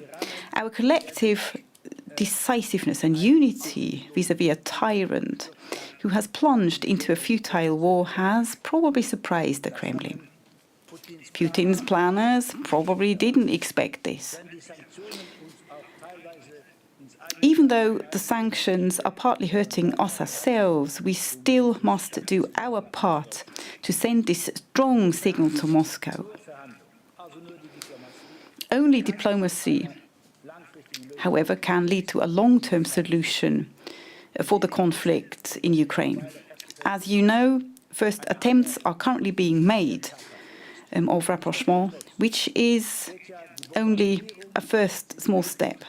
Nonetheless, the bombardment of civil infrastructure, especially Mariupol, I've been there, I've visited it twice in the past, especially the theatre, where innumerable children were probably victims of the bombardment, where innocent people are dying in several Ukrainian cities. They're suffering from the ongoing bombardment while we are speaking. The conclusion of talks, if talks even happen, is still uncertain, despite several calls in that respect to Putin. Well, Luxembourg is a member of NATO, and I'm convinced that Germany now also understands that the future of this world cannot be built on more weapons. It's a logical consequence that we are helping now, but we as Social Democrats need to see that even in this situation, where there's more and more calls for arms, continued armament does not guarantee peace. The Russian invasion in Ukraine has made clear to us that we are geopolitically vulnerable because of our dependence on fossil energies. Against this background, it is urgently necessary to end this compromising situation and to regain our full geopolitical capacity. We need to manage, in the medium and long term, to shift away from fossil fuels. This was discussed not long ago in Versailles in the European Union. But we need to emphasize that our aim must be to not just make Europe independent of fossil fuels, but to make our continent independent from an energy policy perspective. The PV modules currently installed in Europe, for example, are primarily manufactured in Asia. And also the transmission technologies necessary, batteries, and the raw materials necessary for making those are mostly imported. So we need to avoid creating new dependencies that will replace those we want to liberate ourselves from. The necessity of an open strategic autonomy isn't just limited to energy. Generally, in Europe, we need better coordination of the need of strategically important resources, including raw materials, in order to strengthen the resilience of the European economy and to reduce our external dependence on critical products. And this starts with all of us at home within Europe, building on an open and sustainable economic model, which is based in particular on a strong network of trade partnerships. So a strong internal market and decrease of trade barriers also contributes to Europe's ability to act on the international stage. Ladies and gentlemen, Luxembourg has always decisively supported the policy of expanding the European Union, and we'll continue to support this policy. We're supporting the current candidate states in the Western Balkans at all levels in that process. After the Ukraine presented its application for membership in the EU in a letter on 28th of February 2022, right in the midst, in the throes of war, Georgia and Moldavia also submitted their own applications a few days later on the 3rd of March 2022. This shows the attractivity of the EU, and we shouldn't underestimate its normative effect. The informal meeting of the European Council in Versailles debated these efforts. The European Council has called upon the European Union to quickly come to a position. Up until then, the European Union will strengthen its ties with the Ukraine in order to support the country in its route towards Europe. The time period of a probable membership of Ukraine has been much debated in Europe. The Ukrainian president called for a supposedly accelerated procedure to be triggered. Now, this is a procedure that doesn't exist per se, but we do note that the European Union has responded quickly and resolutely. We'll need to respond, quickly and resolutely to these applications for membership. The process of expanding the EU must always be flanked by steps towards deepening our ties. These are two parts of the same coin, and that applies to Ukraine, but equally also to Georgia and Moldavia. So far, the European Union managed to present a united front in the face of Russian aggression. We want to retain this unanimity. That is our true strength. This war is also a crucial challenge for the European Union, which we need to overcome. We need to be aware of the fact that sanctions also affect our citizens and businesses, but it is the price we need to pay to stop Putin's war. To conclude, allow me to come back to the life work of Egon Bahr. Egon Bahr was a politician who had visions for the security and peace in Europe. He was able to implement this vision in his policy by instigating and maintaining a dialogue with the East. He built bridges of understanding between West and East. This understanding became a reality when several countries that used to be part of the Eastern Bloc joined the European Union. The European Union, as a community of values, which owes its existence to the will of our European nations to live in peace after the destructive events of the Second World War, now needs to shoulder its responsibilities in the face of the war of Ukraine. As Egon Bahr said, Russia cannot be ignored for the stability in Europe. Even today, unfortunately so. Russia is immovable. Russia will always be our neighbour. So that peace in Europe in the long term cannot be imagined without the contribution and willingness of Russia. It is now down to us to draw lessons from this fact. Putin wanted to ridicule Europe, but he has cemented our unity. He wanted to mock NATO, but has strengthened it. He wanted to conquer Ukraine in 3 days and has now got stuck for the foreseeable future. Enclosed in his bunker, he didn't understand how the world has changed, also in his own country, in Russia. He doesn't understand that smartphones transport images around the world within seconds, and that in 2022, nobody, in the long term, not even Russians, will be willing to accept the bombardment of Kiev and the many dead, unlike this might have been the case in earlier wars.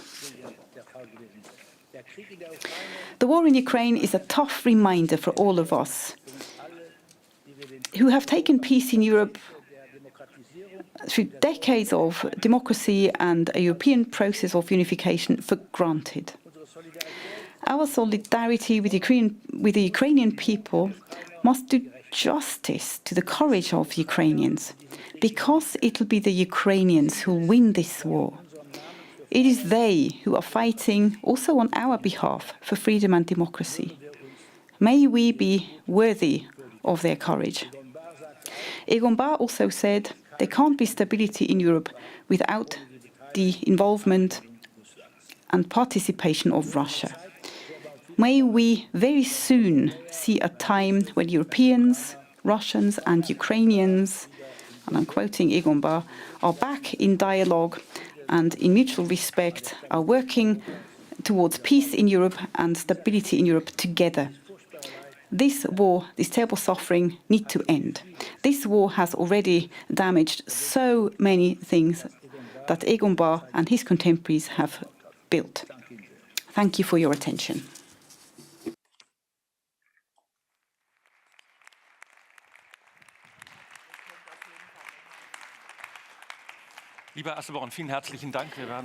Mr. Asselborn, thank you very much for your input. We will definitely return to what you said.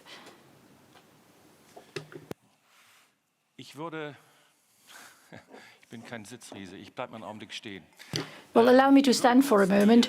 I would like to briefly introduce the panelists. Some of them are here in person. I wanted to do it by alphabet. Yes, I can do it. We will have those participating online in a moment. Richard Bird, I can see you. Richard Bird has played a lot of roles in politics and diplomacy, arms control, disarmament under George Bush Sr., negotiating with the Soviets, ambassador to Germany, and he has always argued to harmonize things with Russia. Ambassador Lüdeking, ambassador and diplomat, is also an expert in arms control and disarmament in various roles. He also was the permanent representative to the United Nations in Vienna and permanent representative to the OSCE. Mrs. Melnik, next to me, comes from Ukraine. She's an academic working for the research network and does a lot of other things. And I think you also participate quite a lot in talk shows to share your views. Then we have here Gwendoline Sasse. She's the director of the Center for East European and International Studies, a relatively new establishment. She also holds a professorship at Humboldt University and is one of the leading experts in Eastern Europe that we have here in Germany. Dmitry Trenin, he left the Zoom space, but it may be due to technical reasons. He's the director of the Carnegie Center in Moscow, one of the leading experts in Russia that have always portrayed Russia in a very merciless manner. He knows Russia well.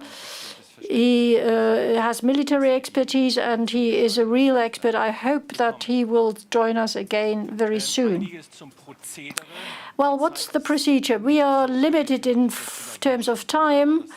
Every moderator will tell you that there's not enough time. We have until 1:30, so we have 45 minutes by and large to have a very brief but very inspiring debate here. So I would like to urge all panelists, including all those who want to ask questions and make comments, to be very distinct and very concise. It would be good. We have a panel discussion here, but naturally, you here in the hall and online have a chance as well to say something. We will have a microphone going around, and we'll also read the chat.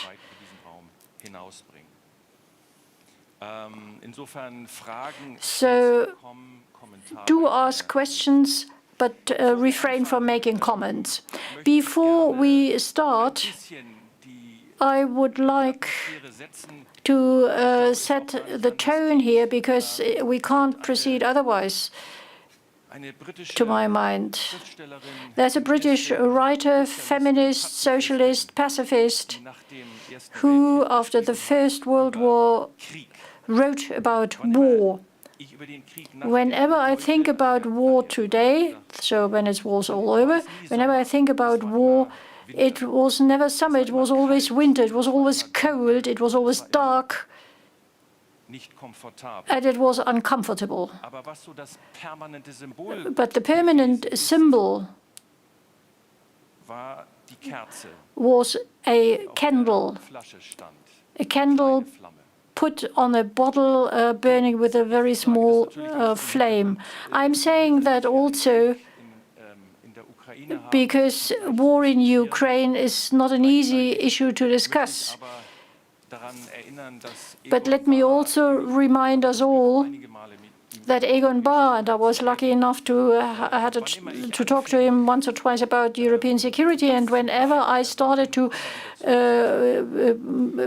go astray, he said, let's return to the issue. In other words, he found it important to look forward, to look ahead, and we want to discuss that now. I know we are limited in terms of time. All the discussions in the past few weeks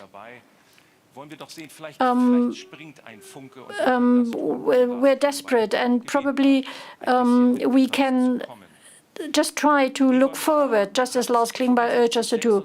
In 1965-66, Egon Bahr wrote something that you can find in the archive of the foundation here. There are a number of very nice misprints in there, so he was obviously in a hurry writing that. It's an essay about reunification, but also an essay on European security.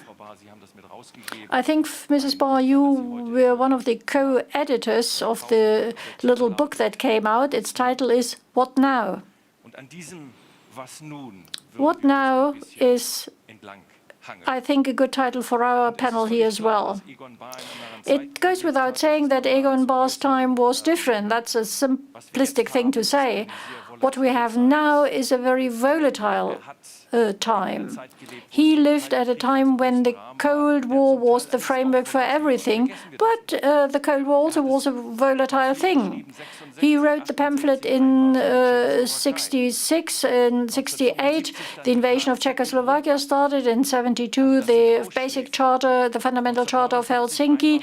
In 79, the Soviet Union invaded Afghanistan. And 1990, the Charter of Paris, the Magna Carta Charter of Freedom, adopted by the CSC. Now, 32 years after that, we have what we have now. This is why the idea of Bahr at the time is just as relevant today. So, what now? When we have war in Europe, when Europe is divided, when security in Europe has become an unclear thing, where nuclear weapons can be brought in. So the framework set by Foreign Minister Asselborn just now forces us to look at two important issues. How can we achieve peace soon, and what will come after that? Of course, you will smile at the idea that we will achieve that in 45 minutes. No, we won't, but we will at least make an effort. Mrs. Melnik, let's start with you. It sounds general, but perhaps you can focus our thoughts a little. Chancellor Scholz was here yesterday. Imagine he calls you tomorrow and says, Mrs. Melnik, we have to talk. Give me 2 or 3 points I should include. Would you be able to say what the 3 or 4 issues are that are important from a Ukrainian perspective? What we can learn from Egon Bahr, and in the modern language you would say he thought out of the box. His approach to resolve conflicts was the realization that confrontation didn't help to resolve the Cuban crisis. I think the new and innovative approach to resolve a conflict is what we need, what we missed. And sometimes I have the feeling that we think that this approach developed by Egon Bahr at the time would be valid forever. At the time, conditions were different. The Soviet Union existed. It no longer does. But my feeling is that we failed to find innovative solutions to resolve the current situation. This innovation, this farsightedness that he demonstrated are incredibly important now. Change through rapprochement is too little now. What will be the social developments in our countries? I think most people were surprised when the war broke out that resistance in the Ukraine was so strong. It was clear for all Ukrainians, we will fight. But here in Germany or in the West at large, nobody really expected that. So my appeal to Mr. Scholz and to experts in Germany would be to analyze the social developments, to strengthen the regional expertise, because the problem is that we have failed to anticipate such developments, to recognize them. What is also important is that we mustn't forget that the economy contributed to preventing the construction of democracy. We ignored it, but we contribute to an authoritarian regime to become stronger and to stay in power all these years. Profit was all that was important. This is now all gone. In the future, the economy should pursue a value-based policy. This is something that requires a rethink on the part of many. When we speak about soft power, which is also important, intercultural competence is required also in politics. My impression is that business people do it because they understand that you need to understand your opposite number, because then you can do better deals and make profits. But politicians somehow ignore that. With regard to Ukraine, let me just say that you would think that when the conflict is frozen, that we could live as before. That will not happen. Everyone speaking out against Russia in public will be persecuted everywhere in Europe. We must see that. For Russia, it's not just to have a frozen conflict. Putin wants to destroy Ukraine. And Ukraine for him is not just the territory of the state, but the democratic ideas the Ukrainians have. And he will hit back at them. So we need to rethink, just as Egon Bahr did and taught us. Thank you, Mrs. Melnik. Mr. Lüdeking, your professional life was devoted to arms control and to détente. That was your job. You did that in various roles, and I would like to refer to the Organization for Security and Cooperation in Europe and the United Nations. At the moment, you have the impression that international organizations play a very small role. It's the concert of the big powers, the influential ones. Russia kept saying, its president kept saying, whenever the Russians were about to to build peace, it was good for the world. What does it mean? 1815 and 1945, Yalta. But after 1945, our idea was a different one. We have had the OSCE since 1994, and we have the United Nations. And my question to you, Mr. Lüdeking, is, do you still see, now that times have become difficult, when the big powers have a greater say, do you still see a role for the OSCE to play? An organization that could encourage its members and help to bring about détente, the same for the UN. And the UN in its charter has Chapter 7 that's devoted to maintaining security. What's your view on that?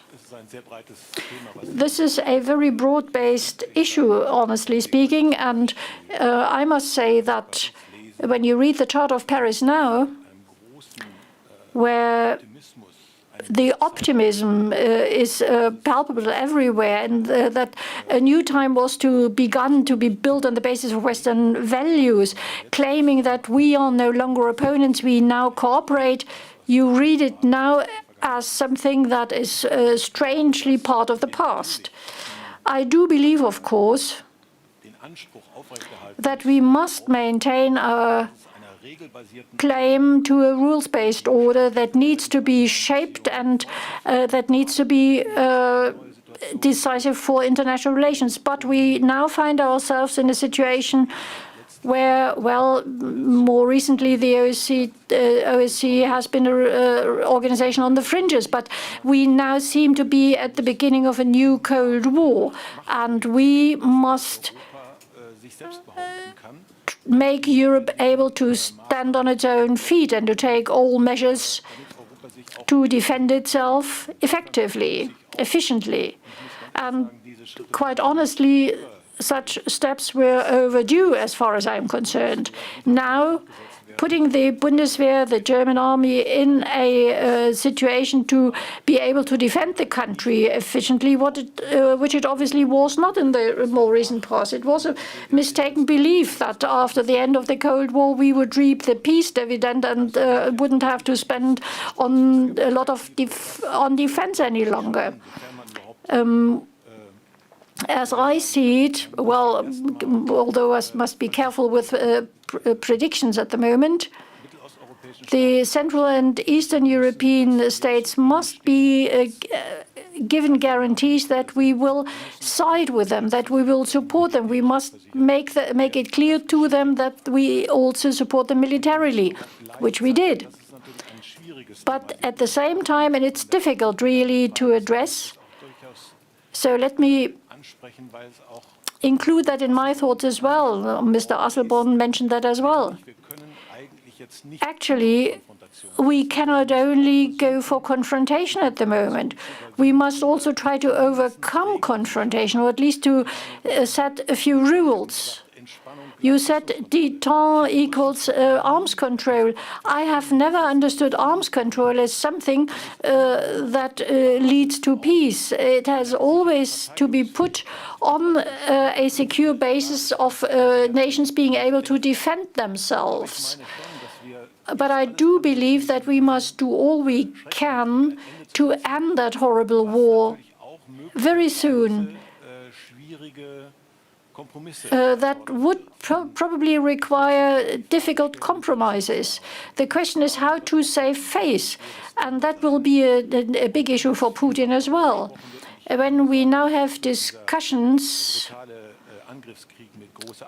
and I'm really shocked at this brutal war of aggression, but as Bahr taught us, we need to maintain our sense of realism. And also from a German perspective, we need to get engaged, we need to get involved to put an end to the horror. However, this does not absolve us from the longer-term duty, and NATO will be much more strongly required to step in here than the OSCE, to do all we can in order to enable the West to defend itself.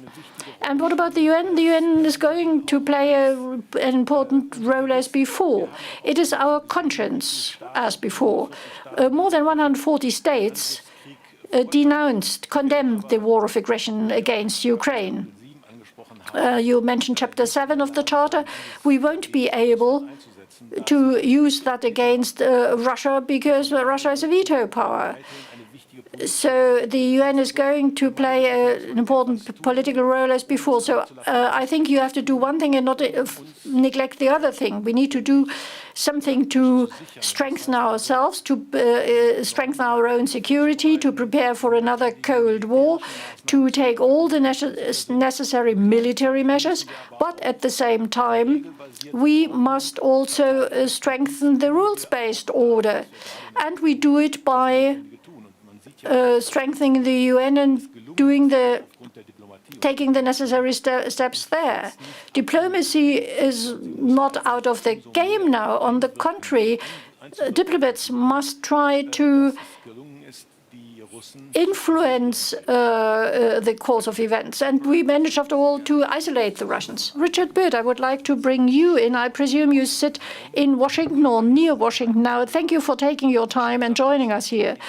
As I said on introducing you, you know the Soviet Union quite well. You were engaged in the disarmament negotiations. You know Russia quite well. You were there time and again. And I would follow on from what Mr. Lüdeking said. It's difficult now at a time when people die every day. The Russian Federation is waging a war of aggression on Ukraine. But there will be the point when we have to talk to the Russians and offer and find a way out. What is the view from Washington? It sounds very general, but I dare to ask a general question because the New York Times and other major media, such as Foreign Affairs, they are overflowing with articles. Mr. Byrd, you also know Germany. Would you like to give us an answer or an idea? Well, let me begin by saying that this is one of these moments that is really a hinge point in history. I think that we are now at a moment when the era of the post-Cold War is over, and we are entering a new period, and we are going to have to address new problems. I agree, of course, that diplomacy going forward will be very, very important.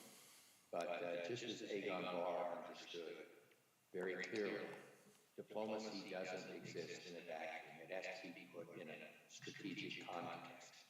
And in the Cold War, we pursued a diplomacy much at the urging of then the Federal Republic and leaders like Willy Brandt and Egon Bahr, a policy of détente with the Soviet Union, but also a policy of defense, a policy that recognized that in order to make diplomatic progress, we had to maintain the military balance. And frankly, in the post-Cold War period, I think we became complacent both in Europe and the United States, focused on other issues and preserving overall stability in Europe. And now we're living, I think, with the consequences of that, with this really horrible, heinous invasion of Ukraine. So I think the alliance, Europe and America, are taking the right steps in strengthening our defense capabilities. The European Union is taking on a new role in the area of security that is really remarkable. Germany has taken a very difficult but important decision under Chancellor Schulz to substantially increase its defense spending.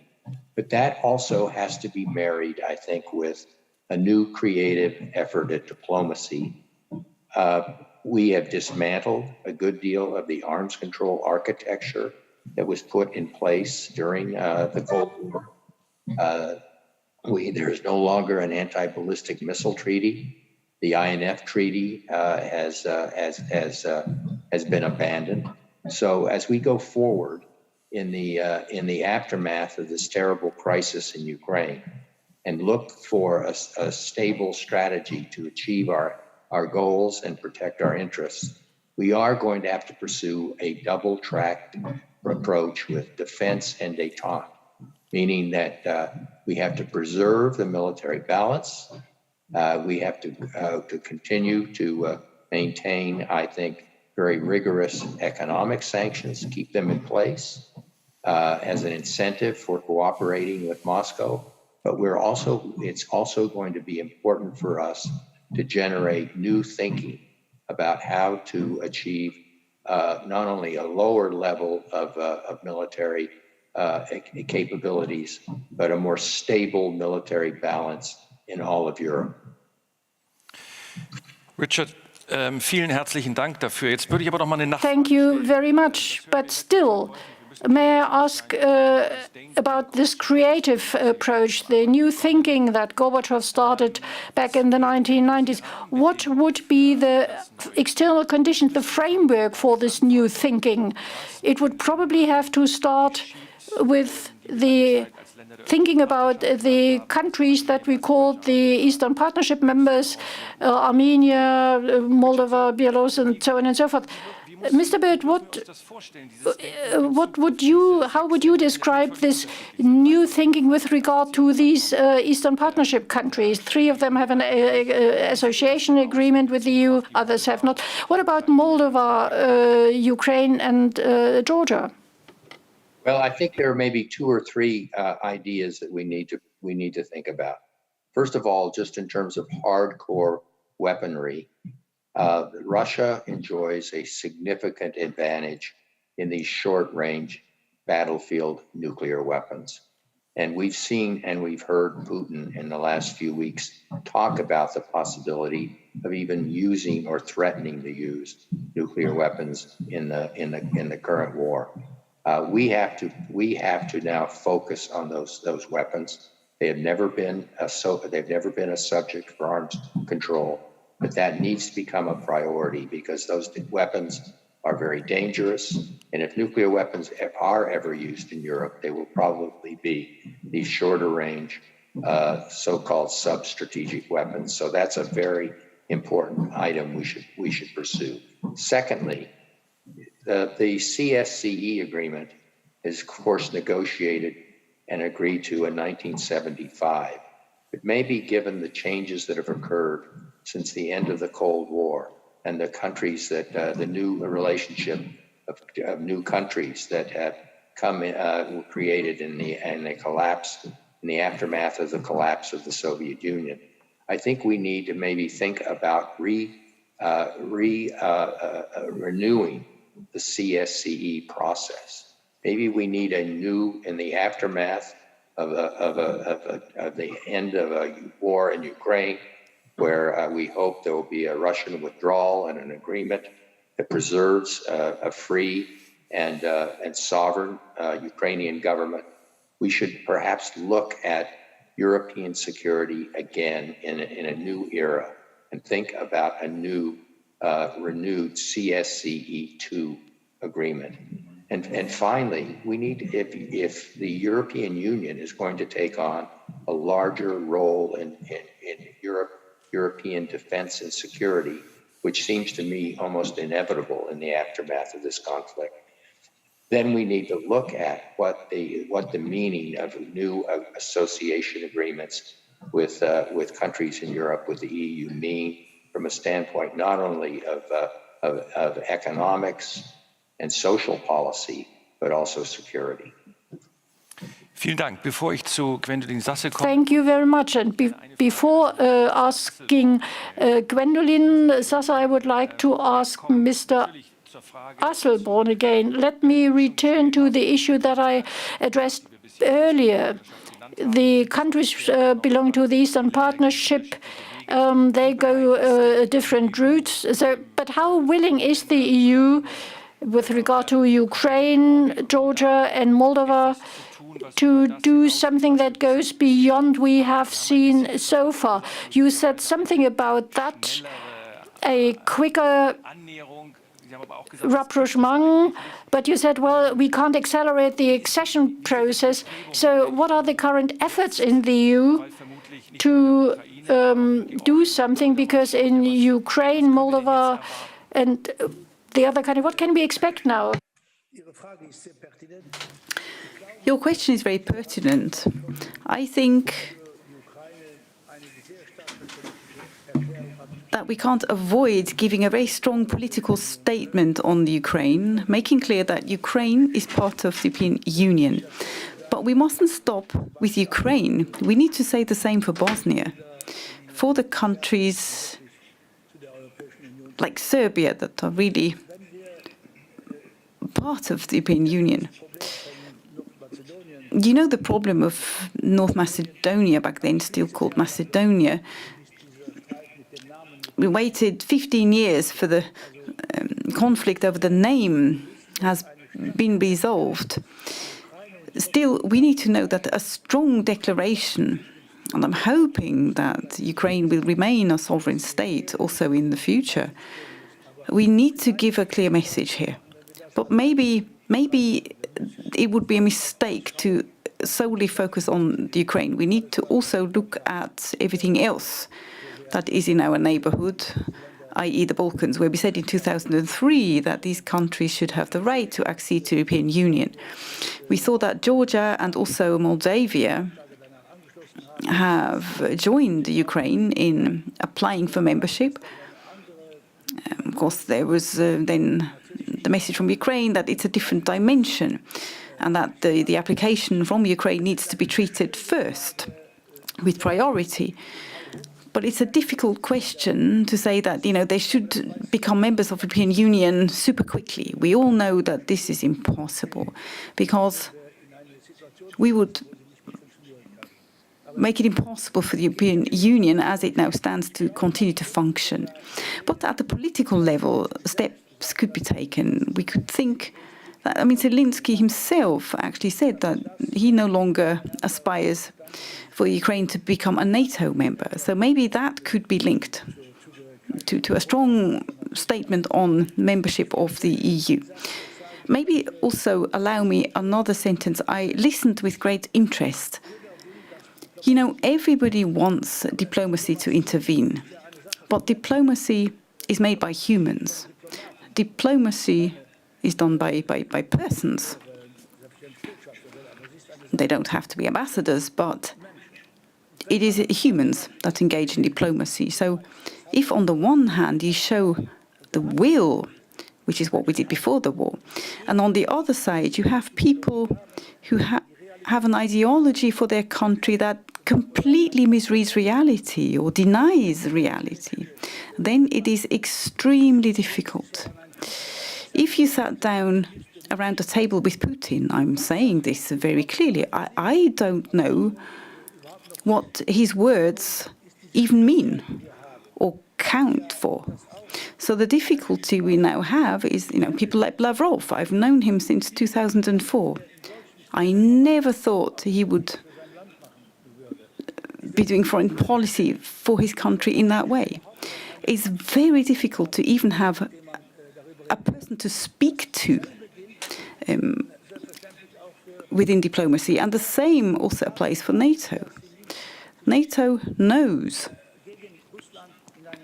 that it cannot engage in a war with Russia. And that, of course, is what Putin utilizes very cleverly. But we can't, because otherwise the war will take on a dimension we can no longer control, where hundreds and thousands of people in Europe could lose their lives through a nuclear attack. So these are weaknesses that we have. So on the one hand, diplomacy, how do you do this in a situation where people clearly deny reality and we are blocked from military efforts?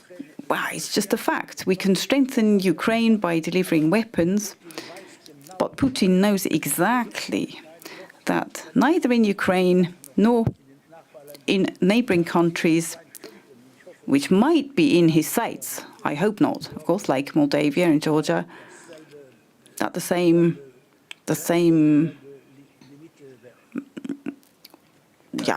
situation could develop. Okay, thank you very much. I'd now like to switch focus slightly. I'd like to talk about society. We'll be talking about diplomacy, we'll be talking about politicians, but of course we are dealing with people. Gwendolyn Sasse is head of the Institute, and I know that the Institute has done many surveys, has tried to find out repeatedly in the Ukraine, in Russia, in order to understand how Russians and Ukrainians tick. But that has become more difficult because surveys have become much harder to conduct. Nonetheless, the question to you, Gwendolyn, what's your impression of the response in Russia, up and above what we know already? What's your estimates? Can you even say anything about it? Let me start with Ukraine, because, as you just said, I myself and our institute has been engaged in Ukraine for a long time. For a while we have conducted surveys in the Ukraine, and to link this back to Egon Bahr, I also ask myself repeatedly nowadays how we can communicate more effectively from a position of science. There were plenty of attempts, I would say, but the statements that we are hearing a lot, also in Germany, also in the media, is that we are now witnessing the birth of a political nation of the Ukraine, that we are surprised that there is such strong military and civil resistance, that we're surprised that the majority of Ukrainian society does not want to give up parts of the Donbass or the Crimea. These are things that we have known for a long time. We know this from science, you know this when you're living in Ukraine anyway, but apparently we didn't succeed to communicate this effectively, and that is something that bothers me a lot. But let me switch to Russia, which doesn't mean I want to ignore Ukraine, but one of the questions is how do we think with more foresight, maybe? How can we even consider a process of negotiation? Okay, very specifically, now it must be about ending the war, but before that it may be about ceasefires or humanitarian corridors, temporary ceasefires maybe, hopefully eventually more. So maybe this is how we need to think this, in these steps. But that's the challenge, to have enough of a vision, that foresight. And how can we link this idea, well, how can we create this process that is very small initially and then becomes bigger? And I think it's really hard to imagine right now how Ukraine might be after the war, and also what Russia will look like after the war. In Russia, when we look at society, it's fair to say that we have reached a turning point. The result is still open, but we are witnessing, well, in Europe, in the West, and in particular in Germany, that many have thought that change is happening in Russia and that we can support that change from the West through dialogue, for example. But what we are witnessing right now is a shift in the significance of civil society. This shift is taking place before our eyes, but it's a shift with an open outcome. I think it's important to look towards both the Ukraine and Russia. It's important to see that protests are occurring. In recent years, there have been protests in Russia in different places, but they were mostly about local problems, local issues, and they rarely actually attacked Putin or the Kremlin. Now we are seeing this. The number of those protesting perhaps isn't big when we think about the West, but it's a sizable trend in Russia. It's a trend that is happening in Moscow and St. Petersburg. And when we look more closely, we are also observing how many people are leaving the country or are thinking about leaving the country.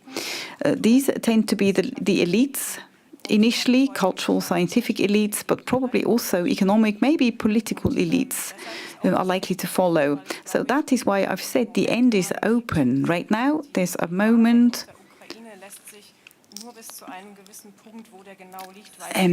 where the truth about Ukraine will no longer be stopped. Yes, it can be stopped to some degree, but direct contacts exist between the Ukrainians and Russians. You can't stop these images. So despite all the attempts to enclose Russia in a bubble of lack of information, it's only a question of time.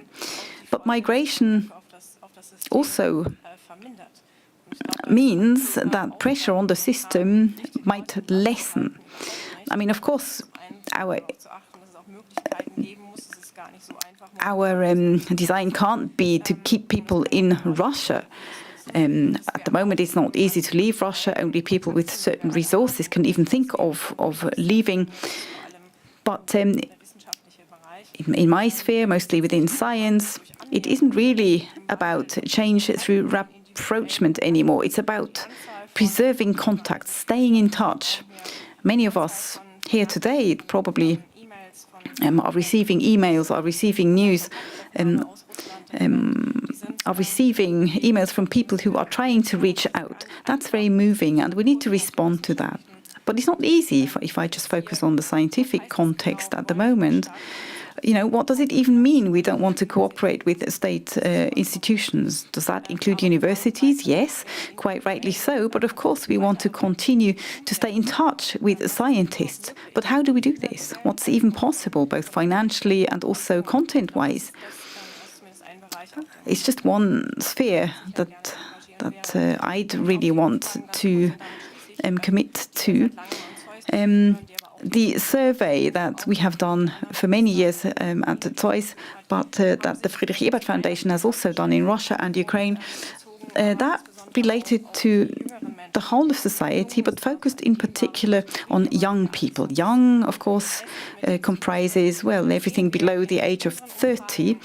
And if we look at results we see in our surveys and in others, interestingly also in the survey that Russia has just published, that there are huge intergenerational differences. Of course, we can't say that all young people in Russia are anti-regime, but it's a more ambivalent relationship, maybe 50-50. So we're seeing a discrepancy between generations concerning a variety of issues. Young people have increasingly said, compared to society as a whole, as far as we can interpret surveys, so it's probably safer to speak of trends rather than exact figures. Well, young people have been saying for a number of years that they don't trust state institutions as much. They are not as keen on electing Putin. They show very different usage of media, no longer just focusing on state television, for example, but of course social media, various online platforms. They are using those platforms to get information. Younger people also are more likely to have transnational relationships. They might have spent time in Western countries. They have contacts in these countries. So with every question, the category of younger people seems to come across as a significant group. And that then explains why Putin is sending or is addressing younger people, both when it comes to history lessons or schools, etc. And he's trying to influence that generation, but he only succeeds in part. So maybe there are some approaches we can think of here. And a negotiation process in phases, I think, also needs to be aware of the changes in Russian society as a whole. There's a question in the chat on society, but if you have a question here in the audience, please raise your hand and we'll try to get to it. The question to you. Obviously, we are talking about options for ending the war. In Germany, we painfully experienced how difficult it is to rebuild bridges to France, to Holland, to the Netherlands, and to other countries. How is the war being perceived by Ukrainian society? Is the common view that it's Putin's war, or is it no longer seen as Putin's war? Is it seen as a war of Russia against Ukraine? What's the view? There are so many connections between society, is there? Yes, I think there's a big difference between the German discourse and the Ukrainian discourse. What we can't always do, which is normal, we can't really imagine what it's like to sit in a bunker and who are being shelled by Russians. It's not Putin who is shelling them. It's not Putin who's dropping the bombs. Here in Germany, we're trying to separate the Putin regime from society in Russia. I'm completely in support of supporting critical voices, but what are other people doing? Why are there still people supporting Putin? What's the ideology that was constructed in recent years? I think it was a big mistake in 2014 that we ignored Russian propaganda. We thought it's just something, somehow, that exists apart from Putin. But the Russian propaganda, which was communicated everywhere within Russian media, gives us an insight into how the regime is thinking. We didn't do this. We didn't utilize this strategically in order to foresee what might happen. On the point of diplomacy, I want to say we've had 8 years of an opportunity. Since 2014, when the Crimea was annexed, it was the hour of diplomacy. Ukrainians were calling for tough sanctions, like the ones in place now. I think what was always done wrong, and I can't explain it, maybe the German colleagues can, is that we kind of remained in our existing patterns of thought. We always had too much hope, maybe.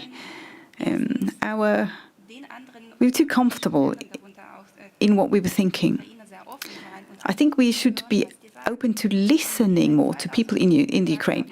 When they said since 2014, please don't build Nord Stream 2, it was a little late by then, they said this is not an economic project. As soon as it's built, troops are going to be here. It's important to listen.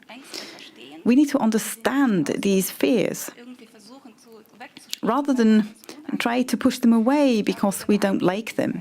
So I think this far-sightedness needs to be there. I don't deny the need for diplomacy, of course, but that's only part of the story. Since 2014, the Ukraine has been asking for military support. We didn't give them that support, and only in the very last second did we send weapons to Ukraine.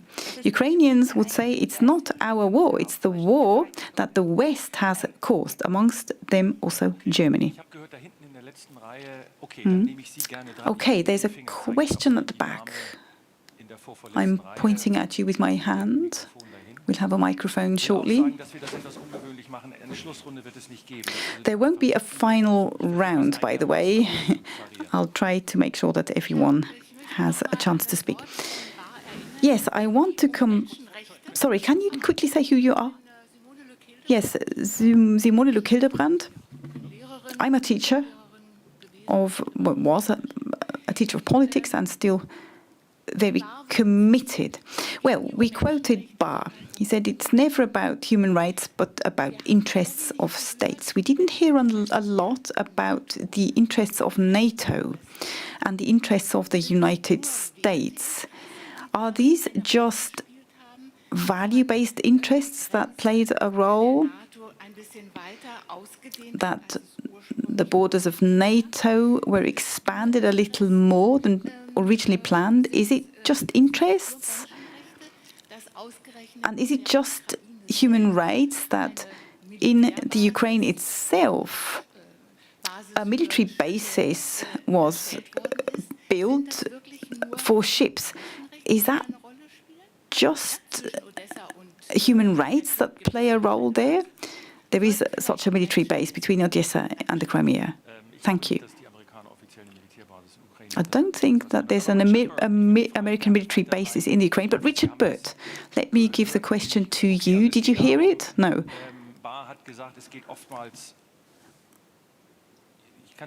Sorry, we can't hear you. Go ahead. Yeah.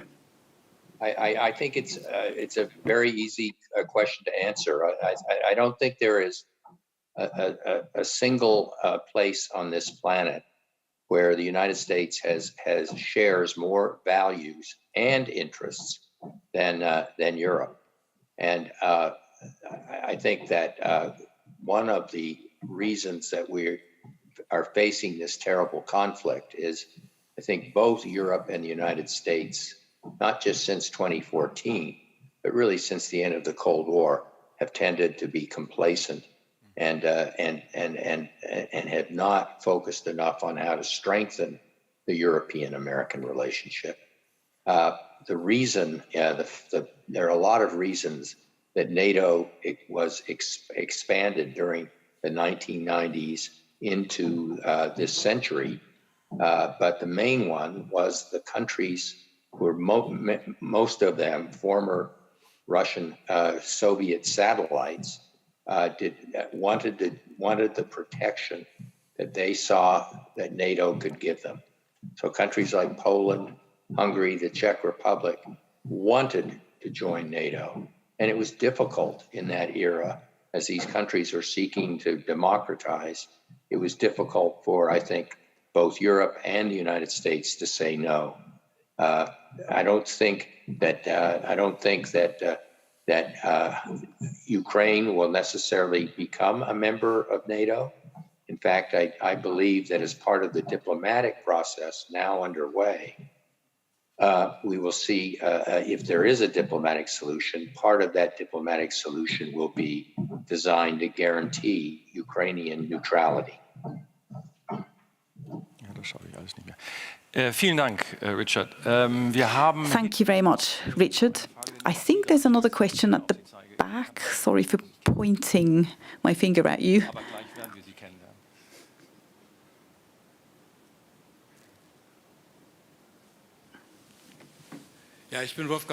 My name is Wolfgang Biermann. I worked for Egon Bahr for many years up to the very end, but I have a brief question. I think it's a strategic one. Institutional contacts to Russia, we have stopped them completely.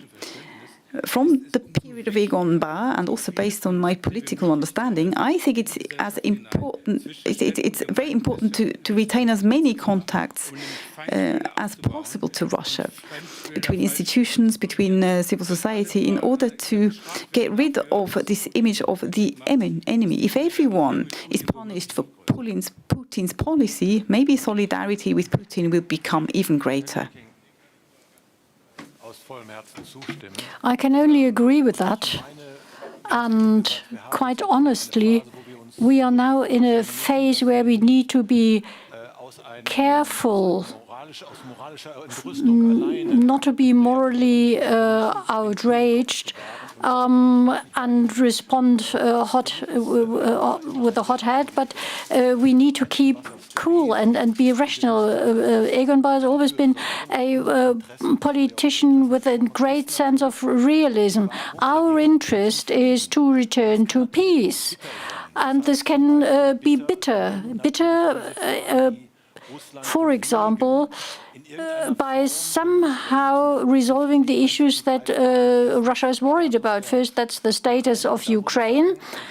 And here I fully agree with Richard Burt. Second is the status of Crimea. And third, the status of the renegade Donbas republics. So we need to find solutions for that, and it will be bitter, because especially after the war is over, many will find that entirely unjust to meet Russian interest in that respect. But we need to think about a solution that brings back peace. There are now indications that because of the Russian experience in the military field, the country may now be more ready than before to consider such solutions. Apart from that, we can't equate Putin and Russia, just as Egon Bahr said. Russia is immovable. We have to deal with it. And if you permit me to expand on that a little, in 2014, we need to, it's often seen as a starting point. I find that starting point much earlier. We had a feeling of superiority, we, the West, after the end of the Cold War, and kind of pushed Russia to the limits. We didn't take the Russian position seriously, which is now taking its revenge. Of course, you can have a long discussion about that, and I don't want to do that, because what we now do is to look ahead, to look into the future. To look to the future. We need to prepare if things are that I presume they are, namely that Putin survives that war, and we need to prepare for a new Cold War, but still make sure, and Richard Burt mentioned that as well, that we do not end the talks. This has also to do with avoiding miscalculations in the military field, but we are in a difficult field in many other respects. We are now devoid of all rules. There are no arms control negotiations in place. Lots of things no longer take place. So just as Richard Burt said, we need to find a restart, a rethink within the framework of a collective security system. It will demand a lot from us, and it will be a very long-term task, but we have to face up to it. Two more questions. One from the chat. The question was, how can the fundamental, the basic charter between NATO and Russia be used at the moment? It was concluded with NATO before NATO's eastern extension. It was implemented. So, Richard Burt, is that fundamental charter of any worth now? No, that is the problem. And so I think we need to understand, in what people call the current era, the era of great power competition, we need new rules. We need to take another look at agreements that were premised on the Cold War. We need to understand that we're in a different era, and perhaps come up with rules that are more sustainable. Okay, ich würde eine letzte Frage gerne stellen wollen. Thank you. My last question goes to Gwen Sasser, and I think we all had a chance to speak twice, but it's not for reason of parity. I would like to ask you, because you said something at the start concerning advisory work for politicians. You work in sciences, but you also are an advisor to politicians. What we have seen now is that nearly everything is up for debate and open to review. What do advisors do in such a situation? Is it a blessing or a curse? Well, if we stick to Egon Bahr, we must say it's a chance to rethink things, but it's difficult to say that when you are in the middle of a war. I think it's important, and I would support what Richard Byrd said, that we should not immediately fall back into the kind of thinking that wipes away everything that has been around and was around for a good reason, such as the NATO's basic charter. We could start from there and improve what we have. Partially, we fall back, we lapse back into that kind of thinking already, but that is short-sighted.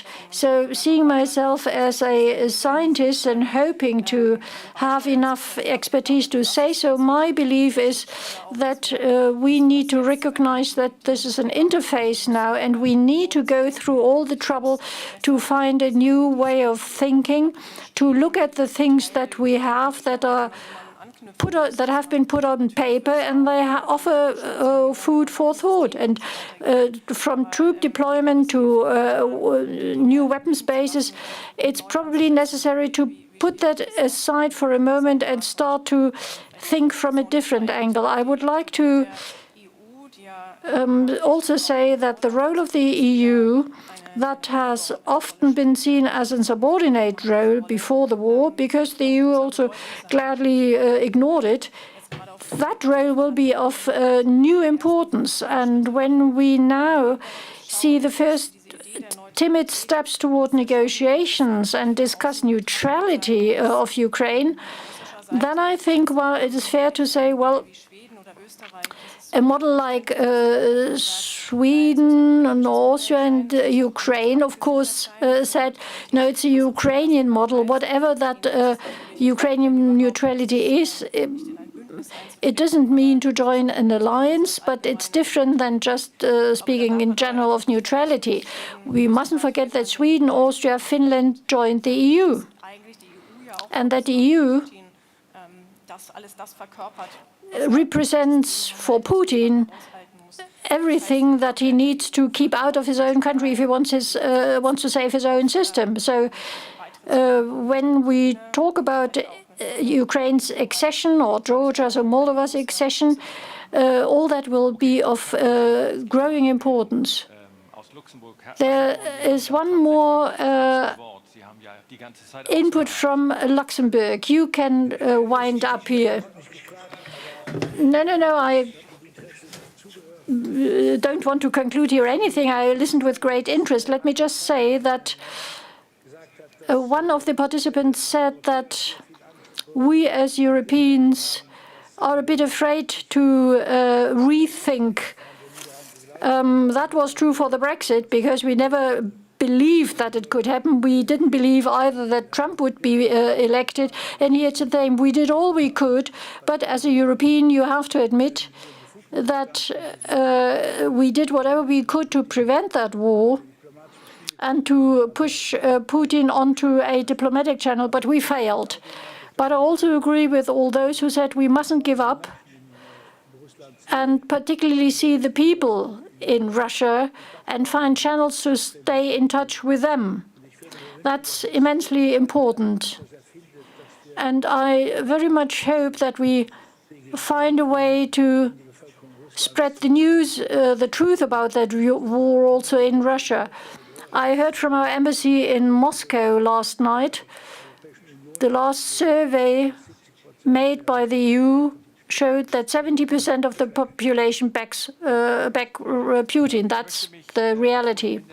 Before ending, let me conclude with a statement which is slightly hopeful. The International Herald Tribune, you may have forgotten it completely. That was the American newspaper when you were in Paris or Rome, or where you tried to find the International Herald Tribune. It's no longer exists. It was taken over by the New York Times, and it exists maybe just online. Timothy Gornash, a well-known intellectual from Britain, wrote an article in 1994 on engagement in Euro partnership with Russia, and he refers to a speech given by then Foreign Minister Kozyrev, who said, Russia doesn't want to join NATO, but other countries may. we in the West should not look at the warmongers in Russia only, but when things go into one extreme, they may also go to the other extreme. So I would like to thank Mr. Asselborn, Richard Burt, Mr. Lüdekin, Mrs. Melnick, Mrs. Sasse, and I have no idea what happened to Mr. Tremin, what we will find out. Thank you very much. And I pass over to the next moderator. Thank you very much, Dr. Krum, and thank you to all panelists. You made the impossible possible. You put a lot of input into a very limited time space. I have good news for you. We break for lunch. We will continue at 2 o'clock. So I ask you, in the interest of the time frame for the next panel, to be back here at 2, and those on the live stream may now use the hashtag and the live blog. Thank you.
Jetzt noch einmal herzlich willkommen zurück aus. So once again, welcome back from our lunch break. I think I should somehow incentivize my audience here in the hall to return to their seats. So 20 minutes are a bit short. We are not really in our complete lineup, but people are slowly moving over. So would you please come back to the hall, take your seats, and I would like to ask all those on the live stream to ask for a second or two, to wait for a second or two.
Es war mir ein Vergnügen.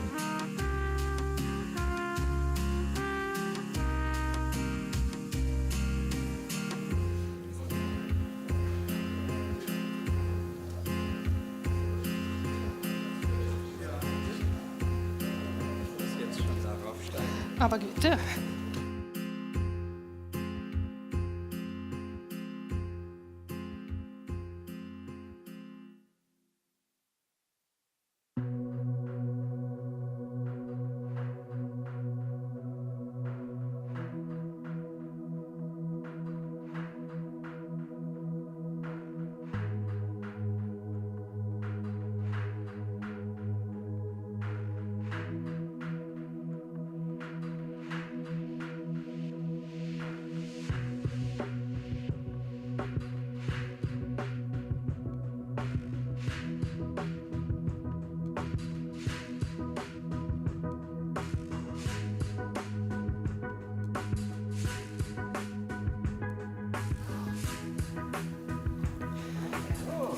Liebe Gäste im Saal.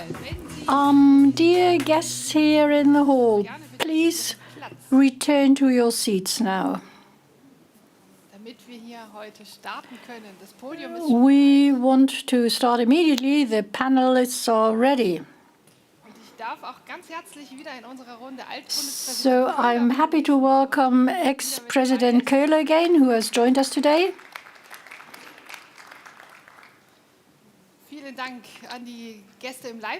And also thank you to our guests in the live stream for waiting patiently. We know that time is valuable in panels like ours, so I'm happy to welcome you now back here, and I would like to introduce the next panel. Its title is Global Challenges to Security and Peace in Asia. The host of the panel is sitting in the middle, Professor Götz Neuneck. He's Senior Research Fellow at the Institute for Peace Research and Security Policy at the Hamburg University. After his dissertation, he was a scientific staff member under Egon Bahr. He's an expert in arms control, disarmament, new technologies, nuclear weapons verification, science diplomacy, missile defense, and space defense. And he is also active on the board of the German Physical Society, and he chairs the Physics and Disarmament Working Group. And member of the Willy Brandt Circle. So, Professor Neuneck, you have the floor.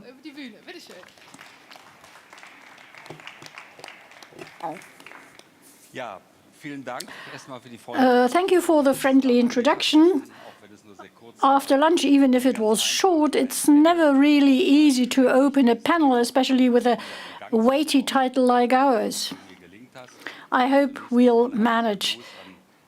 So I welcome Adelheid Bahr, the Bahr family, President Köhler,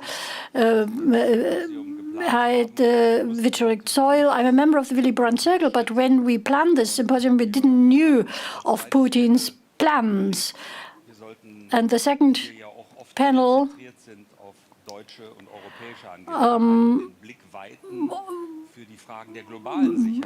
intended to widen the horizon and look at the global challenges. Sometimes we tend to be very self-centered. The global south is very important, but in critical situations like the present one, it's often ignored.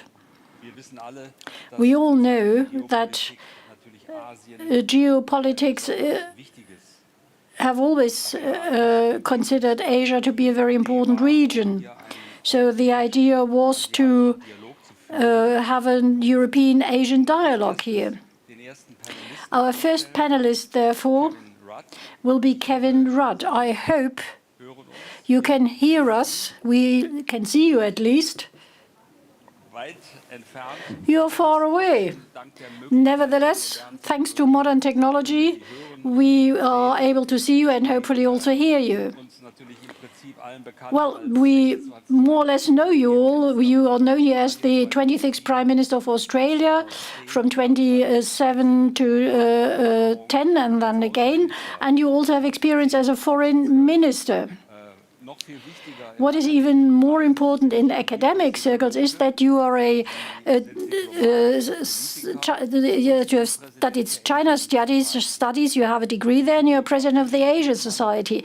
So your biography already reflects your expertise. You know the countries in the regions, you know the competition, the power competition between various players. And what we wanted to hear from you is something that helps us to understand what is going on, and we want to learn from you how you define future conditions in the region when we talk about global security. Because although Asia is far away, but in the context of globalization for Europe and Germany, it's a very important region. And I also would like to mention that you wrote a book, The Avoidable War. I would like to hold it up, but I don't think it has come out yet. It will come out soon, and the concern that something like the conflict in Ukraine is possible also over there is huge. So it's interesting not just to understand how the situation develops in a volatile region such as Asia with its very big countries and very small ones, and institutional conditions that are institutional relations that are completely different. There's no OSCE. The arms control agreements are very limited. So how is the region developing, and what role does security policy play, and what role does Europe play in your view? So that was a long introduction. You are the expert. You should take the floor now. So you will give us your ideas. After that, unfortunately, you told me that you can't participate. Anyway, we are eager to listen to you. Welcome, Kevin Rudd, to us here in Berlin. Well, greetings to all of our friends in Berlin. I've been to Germany many, many times, both as Prime Minister and Foreign Minister, and also now as a humble scholar. I've been told I should speak for about 15 minutes. So let me try and do this by focusing on three subjects. One, the central organizing principle for security in Asia, and I suspect security globally for the first half of this century will be China. And therefore, let me speak in the first instance to what I understand to be Xi Jinping's worldview, because that is the central point from which the security environment in the rest of Asia is shaped. And as we can see from unfolding developments in Ukraine, part of the dynamic which is shaping security developments in Europe as well. So I'll speak to Xi Jinping's worldview, then speak briefly to other security tensions in Asia, and then conclude with where we are now on Ukraine and China's position in support of Russia on Ukraine, or whether China, as it claims, is being neutral on Ukraine. First, Xi Jinping's worldview. Our friends in Germany are fully familiar with these facts, that China is the world's second largest economy, it's the world's second largest military, and China's ambitions for its future are not just regional, but they are global. That is not a piece of analysis from me. That's simply reading carefully the ideological text produced by the Chinese Communist Party about how they conceive of their own great national rejuvenation. China intends to become not just the dominant power in Asia. That is clear from what it is saying and what it is doing. But also it intends to become the dominant power globally, and on the way through to reshape the rules and norms of the international system around the amorphous principles of what Xi Jinping describes as his community for common destiny for all humankind. That's Chinese code language for a Chinese-based international system as opposed to a US-based international system. So firstly, on the question of Xi Jinping's worldview, I think it's really important to understand how this all-powerful leader in China sees the world and his order of priorities within it. The book you referred to, by the way, this one here, The Avoidable War, I release it here in the United States next week. And it seeks to deal with this question that we are just touching on. How does Xi view his strategic priorities in Asia and Europe and the rest of the world? I put them into 10 quick bullet points. Number one, first priority of Xi Jinping is for the Communist Party to remain in power in China and for him to remain dominant within it. Never forget, as our friends in Germany are all too familiar, the Chinese Communist Party is a Marxist-Leninist party, and its central organizational principles are along Marxist-Leninist lines. Number two, Xi Jinping's priority is the unity of the motherland. And that's where China's as yet unrealized territorial ambitions for the return of Taiwan, the reclaiming of what it perceives to be its maritime territory in the South China Sea and the East China Sea, and thirdly, along the China-India border, become absolutely central priorities. Number three in Xi Jinping's worldview and priorities is to continue to grow the economy in order to sustain continued increases in individual living standards for the Chinese people, but also to grow China's comprehensive national power. Number 4, China now seeks to do so in a manner which is managed with a principle of environmental sustainability. And that is because there has been a massive domestic political reaction in China to dirty air, dirty water, and dirty soil, and its impact on food quality, as well as airborne pollutants, giving rise to an exponential increase in lung cancer and other conditions in the country. So when we think about China's posture on climate change, understand that this has been driven very much by domestic political factors as well as the climate science itself. Priority number 5 goes to the modernization of the Chinese military.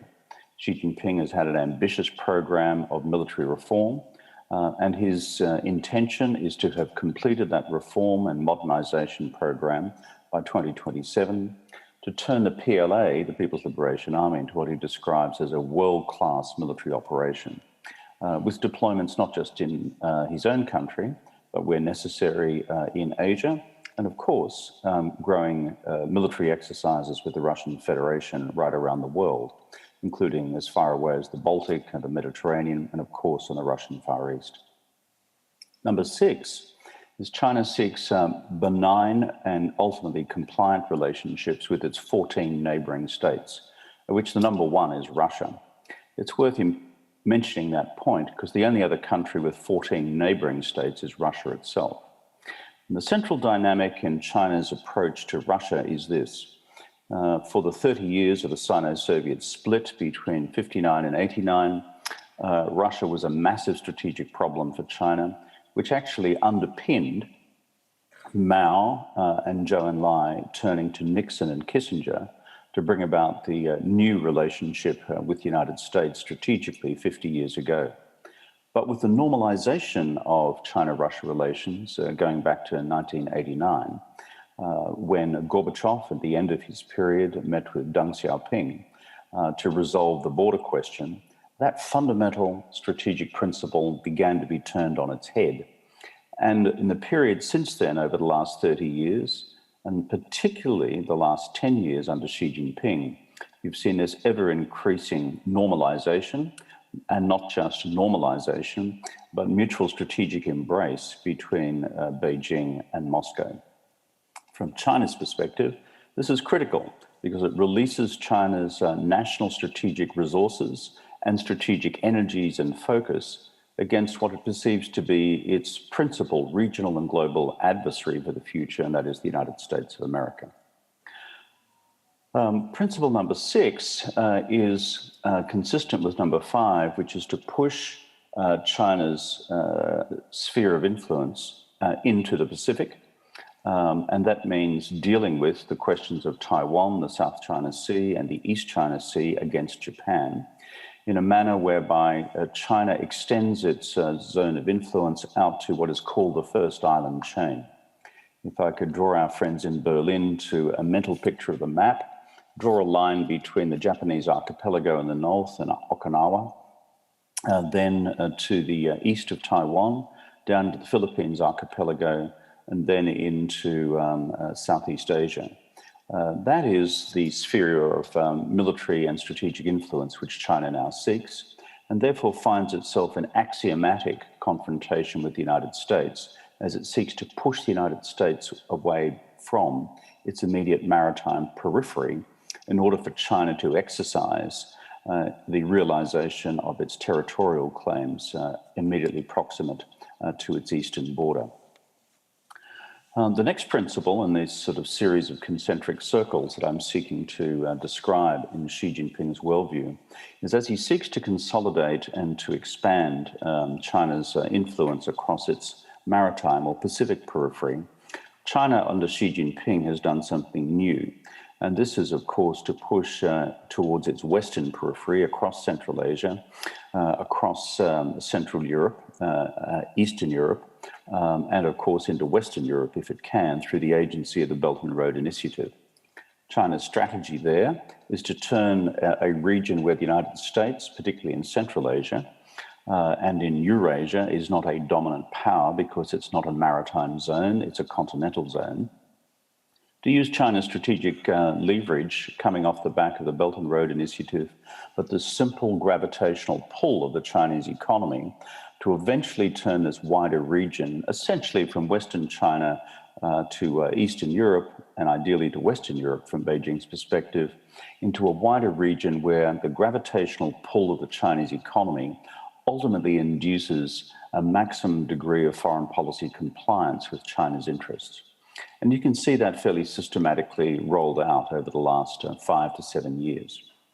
And then we come to concentric circle, if you like, or number 9 in this list of strategic priorities in Xi Jinping's worldview, is in the rest of the world, whether it's the rest of Asia or in Latin America or in Africa, for China to leverage its pre-existing position as de facto leader of the G77 into an even stronger position, again, drawing off the gravitational pull of its economy. China has a particular desire to secure future markets.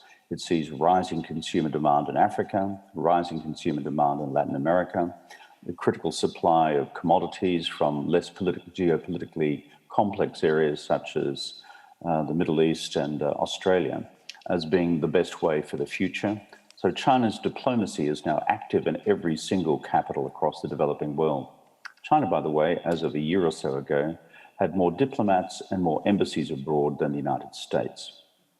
And finally, number 10 in this list, and I think it's important to have a sense of how it's seen from Beijing, is China's long-term project of rewriting the principles and values and norms of the international system. China speaks very much in support of the UN-based system, but as we've seen from China's qualified approach to the violation of the territorial integrity of Ukraine, through the Russian invasion and Russia's violation of Article 2 of the UN Charter, that sometimes China chooses to close one eye when it looks at its position on these fundamental principles of international law entrenched in the UN Charter. So what China is seeking to do by its reform to the international system is to make it not just more China-centric, but to begin to change the values and norms and institutional arrangements and personnel arrangements of the current UN-based system into one which is much more accommodating of China's overall strategic ambitions and domestic values and forms of governance.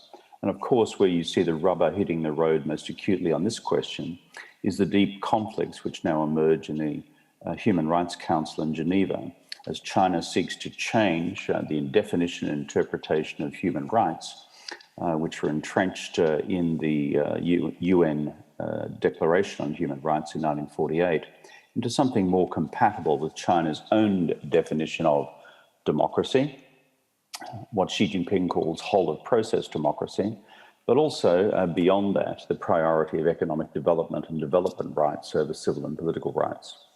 So the reason I've spent a little bit of time in this presentation running through those 10 points is that it's important for our friends in Europe and Germany and the rest of Asia to understand how China views the world.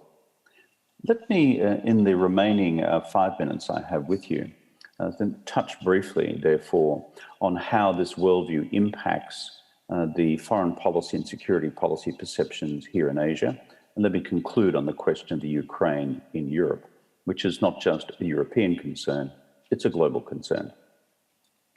On the question of the rest of Asia, what we see in Asia is the ROK, that's the Republic of Korea, and its relationship with China evolving in a most complex direction.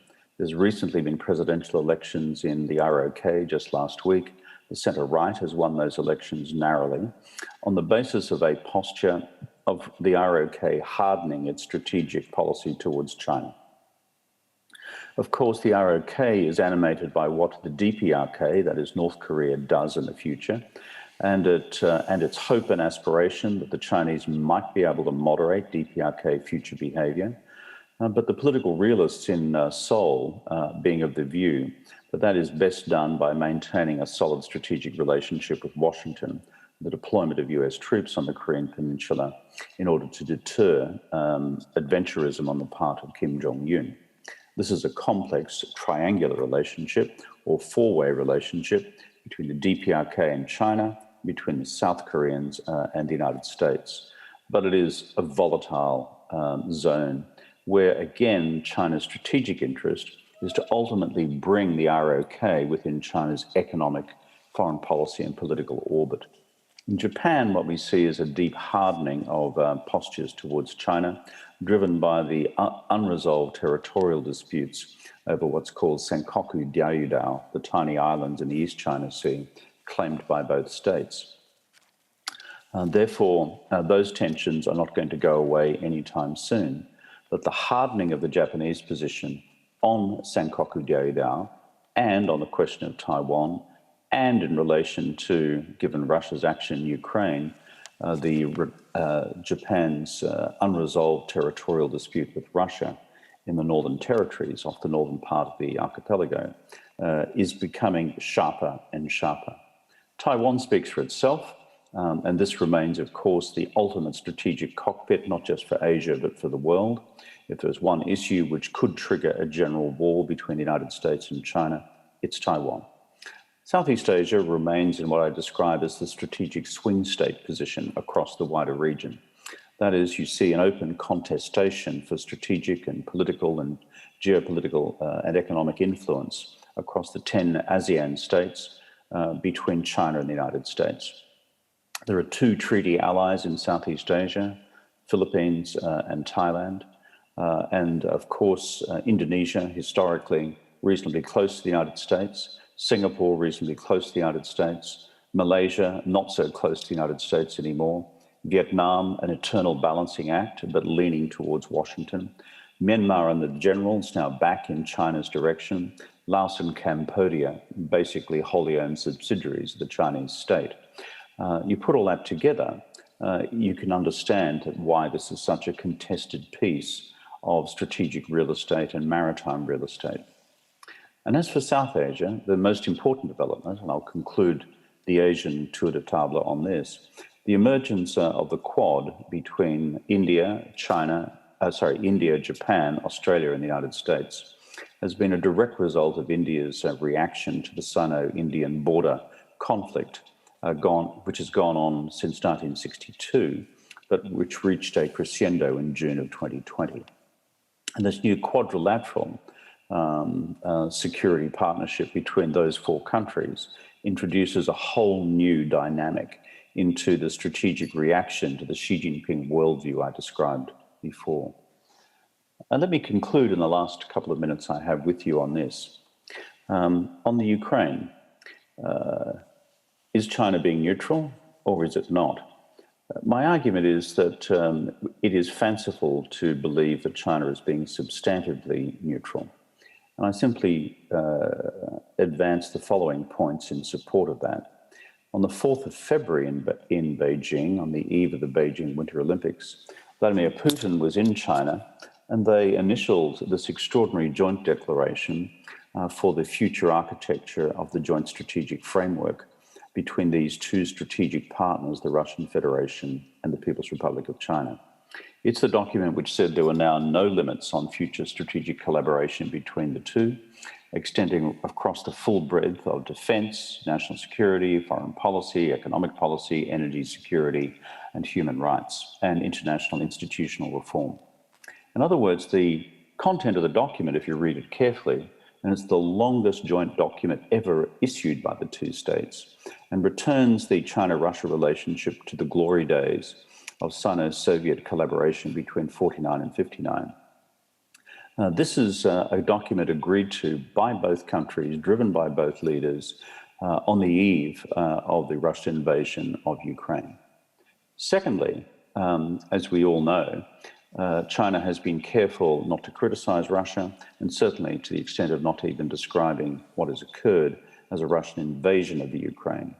And thirdly, the idea entertained in some European capitals that China could somehow mediate between Ukraine and Russia, most of us in Asia have always seen as fanciful, given that China has already indicated quite clearly its geopolitical alignment with the Russian Federation.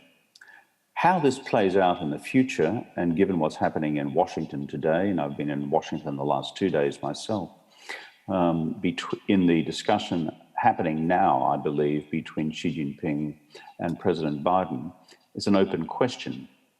The real litmus test will be, will China provide financial and military assistance, financial and economic assistance to the Russian Federation and run the risk of secondary financial sanctions by the United States for doing so? So far, the evidence is probably not, because China is deeply vulnerable still to the US dollar-dominated global financial system, as well as the SWIFT system of international dollar settlements. But secondly, the question is, will China risk it by providing Russia, in response to any Russian request, with military hardware, given the difficulty Putin has run into on the battlefield of Ukraine, coming off the back of the extraordinary national political leadership and military effort by President Zelensky and, of course, the Ukrainian people. Open question as to what China will do on both those points. But I conclude by saying this. As China seeks to recalibrate its own position on Russia-Ukraine, particularly if Putin enters into a period of military stalemate within Ukraine, or Putin comes under enormous domestic political pressure himself, then one of the factors our Chinese friends will be bearing in mind is the damage to its European standing and to its global standing by remaining so closely affiliated with the Russian Federation. As I said before, the idea that China would substantively rather than rhetorically mediate, I think, was always fanciful. But what has shocked our friends in Beijing, and I know them well, I've been in and out of China for 100, 150 times, so really since I was a junior diplomat in Beijing in the early 80s, is that Europe, rather than crumbling in the face of Russian military might in Ukraine, has instead found a new unified voice. They are providing military hardware into Ukraine. And what has particularly seized them, and I conclude with this because my audience is in Berlin, is Germany. When they saw Olaf Scholz in the Bundestag recently make absolutely clear that Germany was about to embark upon a new security policy coming off the back of what Russia has done in Ukraine. China has always seen Germany as a country which it would hopefully draw within its wider economic and foreign policy orbit. I think this has given our friends in Beijing pause for thought. So I think I've done with my 15 or 20 minutes. I'll happily yield the floor back to you. I hope those introductory remarks have been useful, and I'll leave you in a few minutes' time.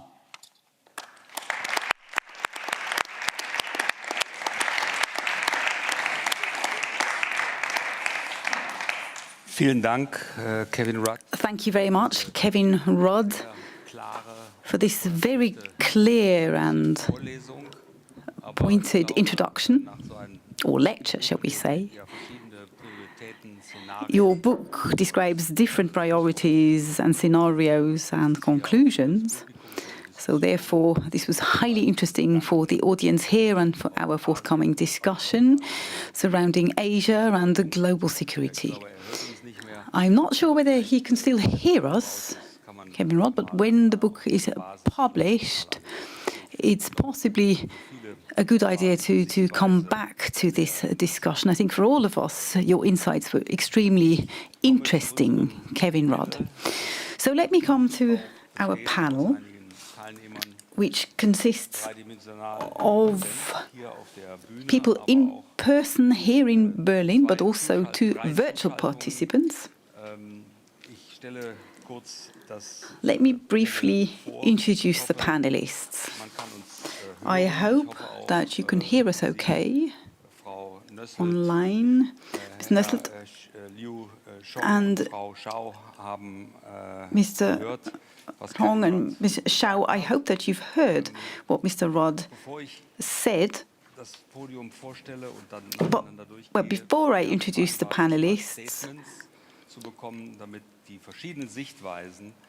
I should tell you that the agreement was to get statements, first of all, so that the different Asian perspectives are well reflected, and afterwards there'll be opportunity for anyone in the audience to ask questions, also through the chat. So it's my pleasure to welcome Professor Zhu Hong, joining us from Beijing, I think. She'll be our next speaker. So we're trying to go between online and face-to-face. So afterwards, the next speaker will be Professor Stark. Then we'll hear from Liu Xing-tong from Malaysia, then Professor Nösselt, and then last, Professor von Weizsäcker. I'll briefly introduce each speaker before they give their presentation. So next is Professor Zhu Hong. She's a member of the Academic Council of the Chinese Academy of Social Sciences. At the same time, she holds the Jean Monnet Chair of the EU at the Southwest China University of Transportation. Her father was one of the negotiators of the Hong Kong Treaty, I believe, so she also has personal, practical experience of politics. So we are very pleased that we can listen to you today and look forward to your brief statement in order to give us the Chinese view of Europe and what Kevin Rudd just said, and also with a view to future relations. Maybe just as a footnote, let me say we don't have any Russian or American participants here. This is intended to be a European/Asian dialogue. So, Michou, the floor is now yours. Thank you, Chairman. Good afternoon. Guten Tag, our friends in Berlin. I'm glad to have this opportunity, and it is interesting to hear Mr. Rudd's new book. Although I haven't got a chance to read it, but from the title of it, it's called Unavoidable War. At least we can assume that the war can be avoided, and to perpetuate peace is worth pursuing. I understand that I have only a couple of minutes. Let me try to be very brief. We have to admit that not only Asia, but the whole world is now witnessing growing conflicts. There are geopolitical rivalries, competition for and challenges. These phenomena are shaping or shaking. These phenomena are shaking the balance and orders everywhere, with some powers aggressively intrude into the regions of others, making attempts to regroup militarily for the purpose of not peace and development, but pure expansion, domination, and the bullying of others. Tools adopted for such purposes include the spreading of rumors,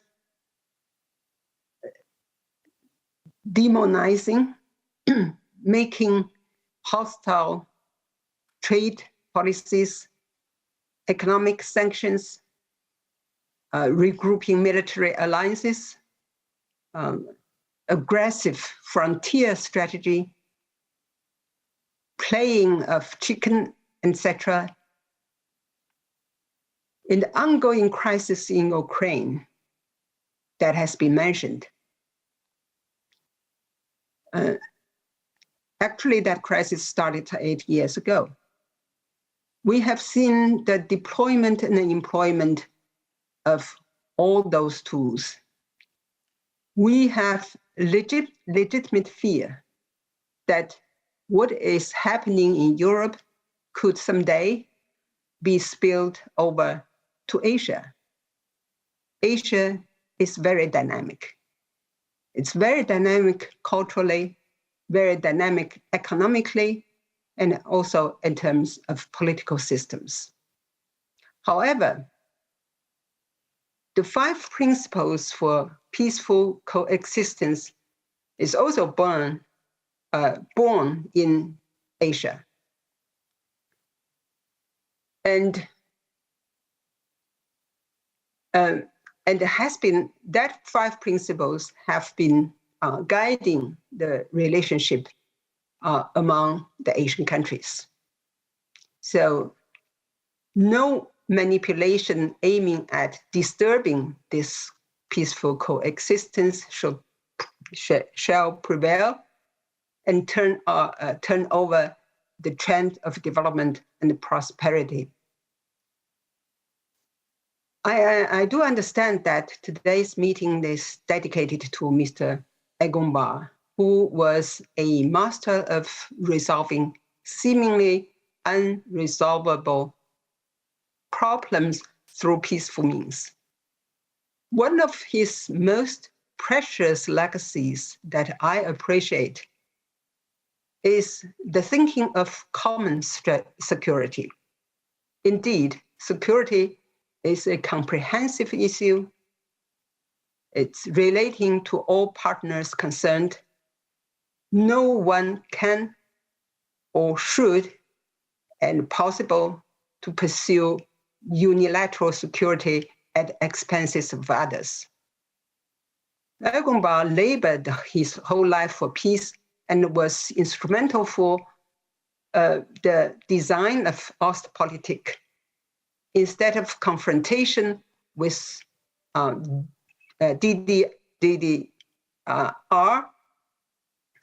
the Ostpolitik stands for engagement, Wende durch Annäherung.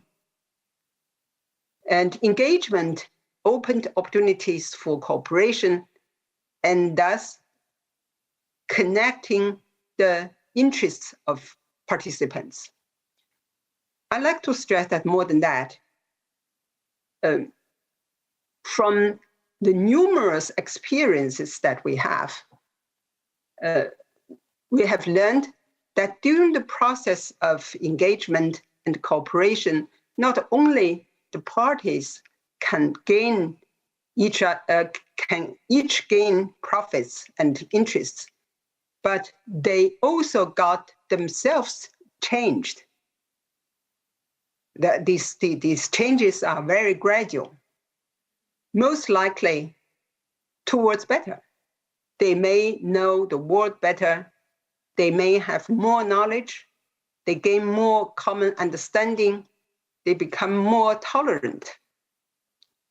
There are also more commonalities between the partners.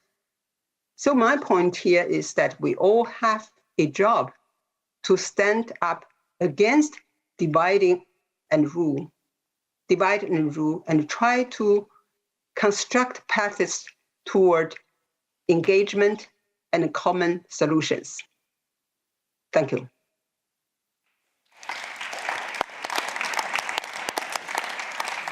Vielen Dank, Frau Professor Schuh.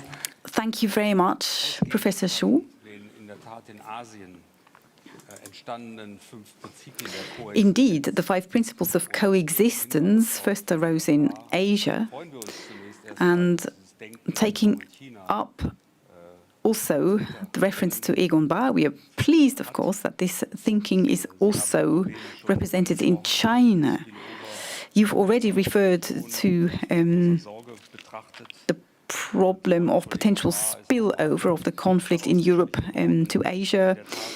Professor Schuh has mentioned the contribution of Egon Bahr indeed, he has contributed to resolving seemingly intractable problems. I referred to this yesterday, the possibility of resolving paradoxical situations. The question, of course, remains is how do we achieve this today? How do we do this in Asia? And how do we do this in partnership? How can we organize cooperative security? Well, one thing is that partners need to understand one another as a first step. And that brings me to the next speaker, Professor Michael Stark, who is a political scientist at Helmut Schmidt University. He specializes in China. He visits China continuously with his students, and he taught for a while in China. So he has a good understanding of the problems. So, Professor Stark, we look forward to your statement. Yes, thank you, Mr. Neuneck. I'm very pleased to be here today and to contribute to this event honoring Egon Bahr. I've known him for 30 years, and I've always admired him for his precise analysis and also for the brevity of his statements. I'm sure we can't compete with him on that account. I'd like to broaden our perspective slightly. I entirely agree with the 10 points put forward by Kevin Rudd, but not the premise that China is striving for dominance. China wants to be an equal partner of the United States by mid-century. That's what China wants. I'm not sure whether it can. What we're experiencing now gives us some hints on that. But in addition, I see 2 points we also need to consider to understand the picture fully, because we cannot compare Europe and Asia. The security constellation in Asia is quite different. Territorial conflicts after the Second World War have never really been dealt with. Territorial squabbles continue, also amongst states that are close to one another, such as Korea and Japan. So that history has never really been dealt with in many of the participating countries. In Japan, for example, the number, by the way, is one we ought to remember faced with a terrible war in Ukraine, where every person dying is one person dying too many. The victims of the Second World War, the number of victims in the Second World War in Asia is not exactly known, but it vastly exceeds the number of people who lost lives in Europe. And that entire situation really wasn't ever properly dealt with. It led to bilateral relationships with the United States as one important element of a security structure.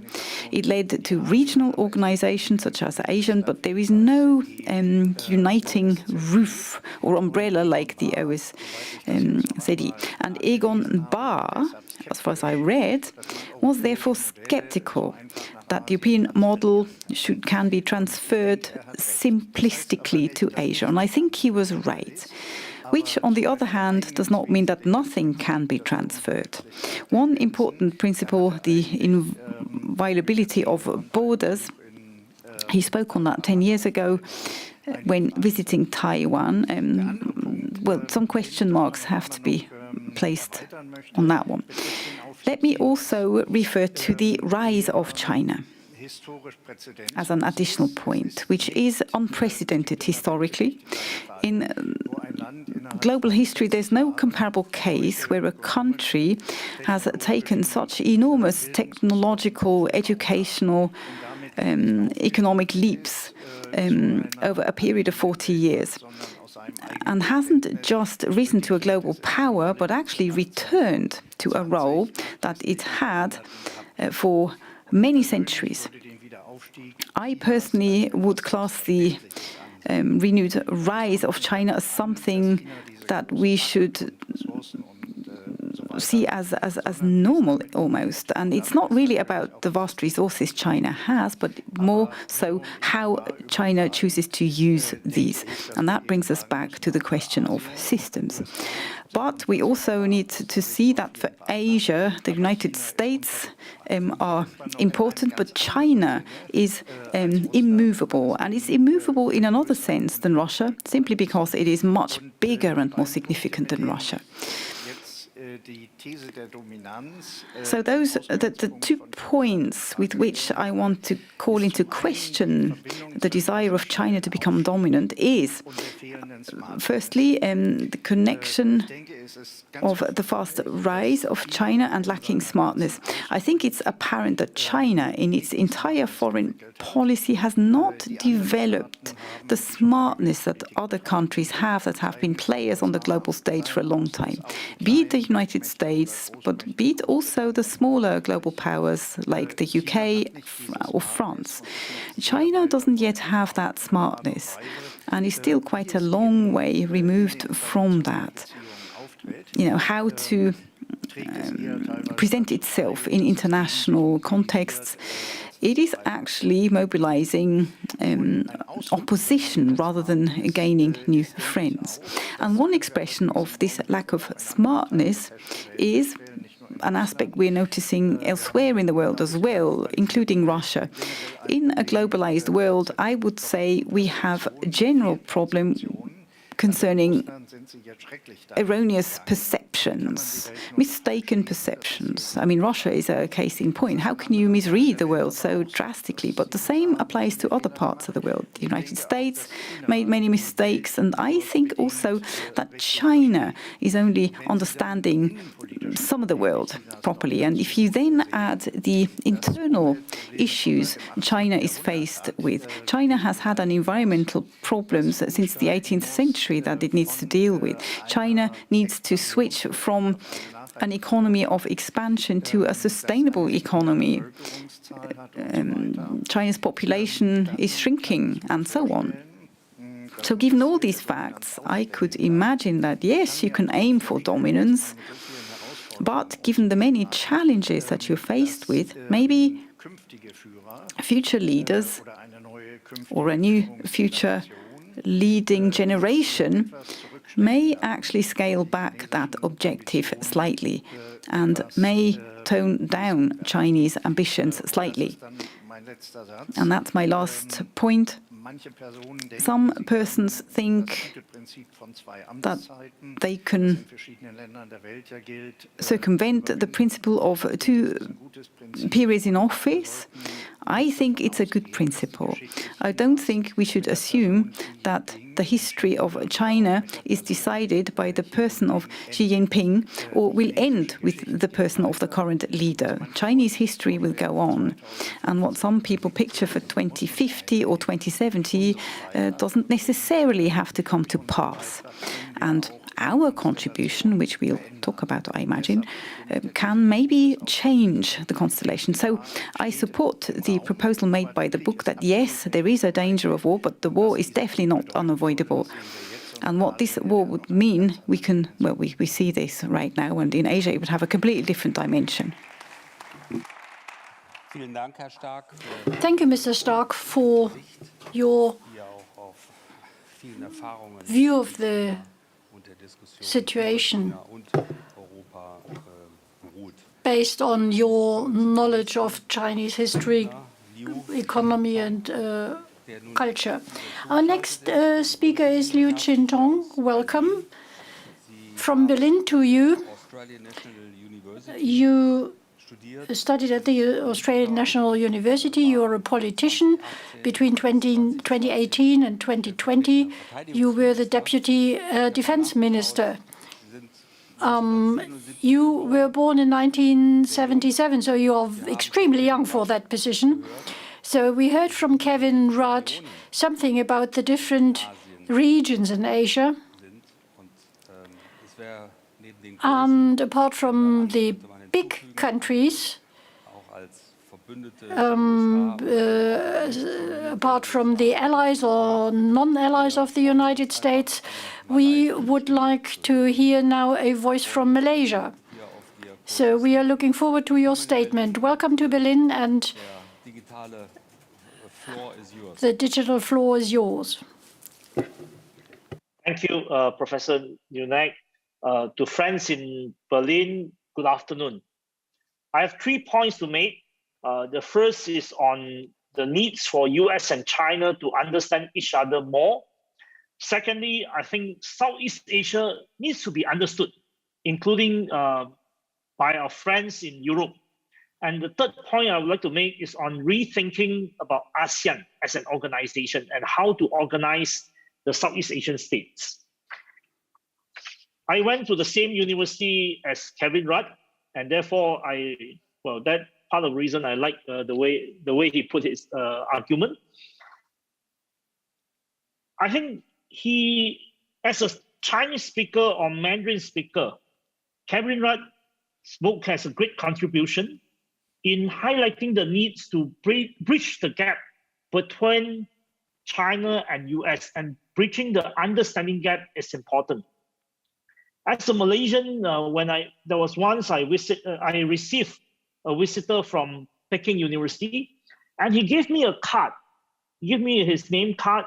On one side in English is written as president of Peking University. On the other side, which was written in Chinese, it says that in Chinese, 党委书记, which means party secretary of the university. Now that name card was very telling to me, being able to read both languages. And I asked my friends from China. The reply was, to the Chinese organization, the university council or the board is the party, and therefore the party secretary runs the university, just like the president of a United States university. But I think it's important for us to understand China as it is, rather than trying to understand the way we would like China to be. The other experience I had was when I was Deputy Defense Minister of Malaysia. I received a ship from China, a military ship, a warship from China, which called on the Malaysian port. And I was stunned to find out that the ship is commanded by both a commander and also a political commissar, which is unusual for the way we understand military, but it's important for us to understand how China organizes itself. And I think we have a long way to go, and Kevin Rudd's book is important, and it should be the first step, and more of us should try to understand China the way it is. Not that we are agreeing with what China is doing, but at least we must understand the context fully. And therefore, I call on more effort in such direction. The second point I would like to make is that Southeast Asia needs to be understood. China doesn't necessarily understand Southeast Asia, much as Southeast Asia is so close to China geographically. China doesn't understand that it is huge in size and in scale, and that Southeast Asian states are feeling anxious. The anxiety among Southeast Asian states towards China is something that China doesn't understand. And I think that is underpinning the challenges that China has with Southeast Asian states like Malaysia, the Philippines, Vietnam, and others. Likewise, the United States sometimes in general sees Southeast Asia as one piece without understanding the nuances and differences of the region. The region is highly diverse, and there's a need to understand Southeast Asia in a better way, both for China, the United States, as well as Europe. Southeast Asia is diverse, and there's a need to understand Southeast Asia. The reason why Southeast Asia has to be understood is because the likeliest place where conflict will happen beyond Taiwan would be South China Sea. And Southeast Asia is where South China Sea is. The third point that I would like to make is that we may need to rethink the way Southeast Asia is organized. ASEAN as an organization is important.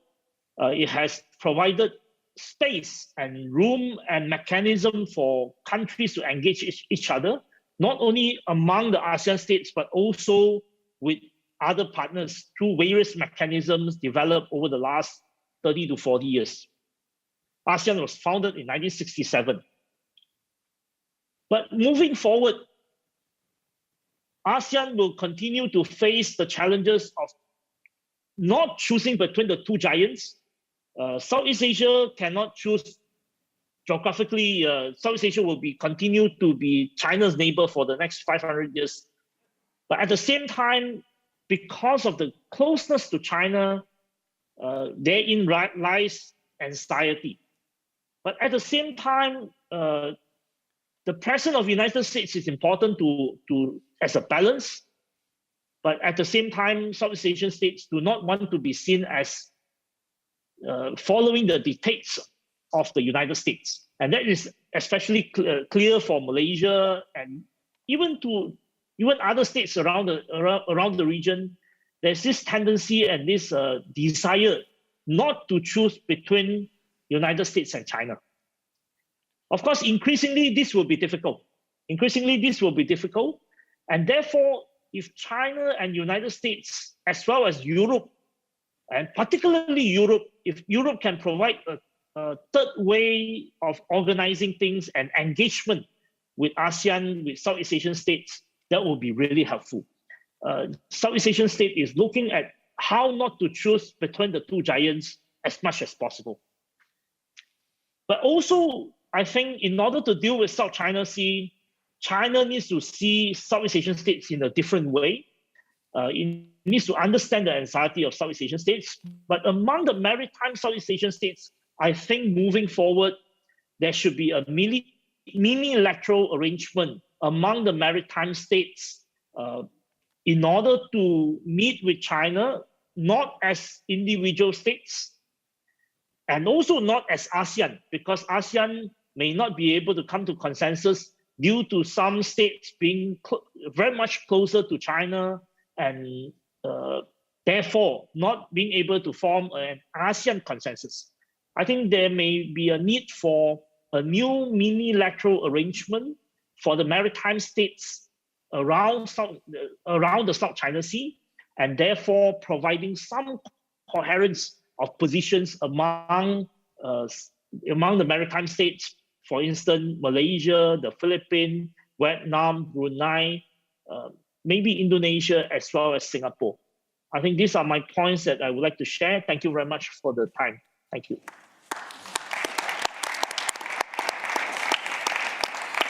Vielen Dank, Herr Liu, für diese drei wichtigen Punkte. Thank you, Mr. Liu, for these important points. I think we have already learned how important it is to understand one another before you start talking about organizing security together. If we don't manage to understand one another, it's going to be very difficult. And I think you spoke from the perspective of a supposedly small country, but this was an immensely important contribution to help us understand things better. So back to a German contributor, Nele Nesselt. She studied sinology in Heidelberg and Vienna. She was in Beijing at the Foreign Studies University. So she has Chinese experience on the ground. She has a dissertation in China studies. She's now in Hessen. Sinology is important because we need to understand what happens in China. Very often, regional scholars find it difficult to explain why certain decisions are taken, but I'm confident that you will tell us your point of view. So welcome, Mrs. Nesselt. Thank you for the invitation. I would like to follow on from what we heard just now. Southeast Asia and the states there feel forced to take a position between China and the United States, and they do not want to do that. We see a similar dilemma in Europe. We see a division of the European Union. The question is, do the European states, does the European Union have its own strategic position in conflicts like the ones we see in Ukraine at the moment? Or what about developments in Asia, also with regard to Taiwan? I would like to reflect on that and question what we know from Asia in the first place. What we saw in the 1990s after the end of the East-West conflict, or at least after the collapse of the Soviet Union, was the assumption that the world would become democratic. The end of history, you remember all that.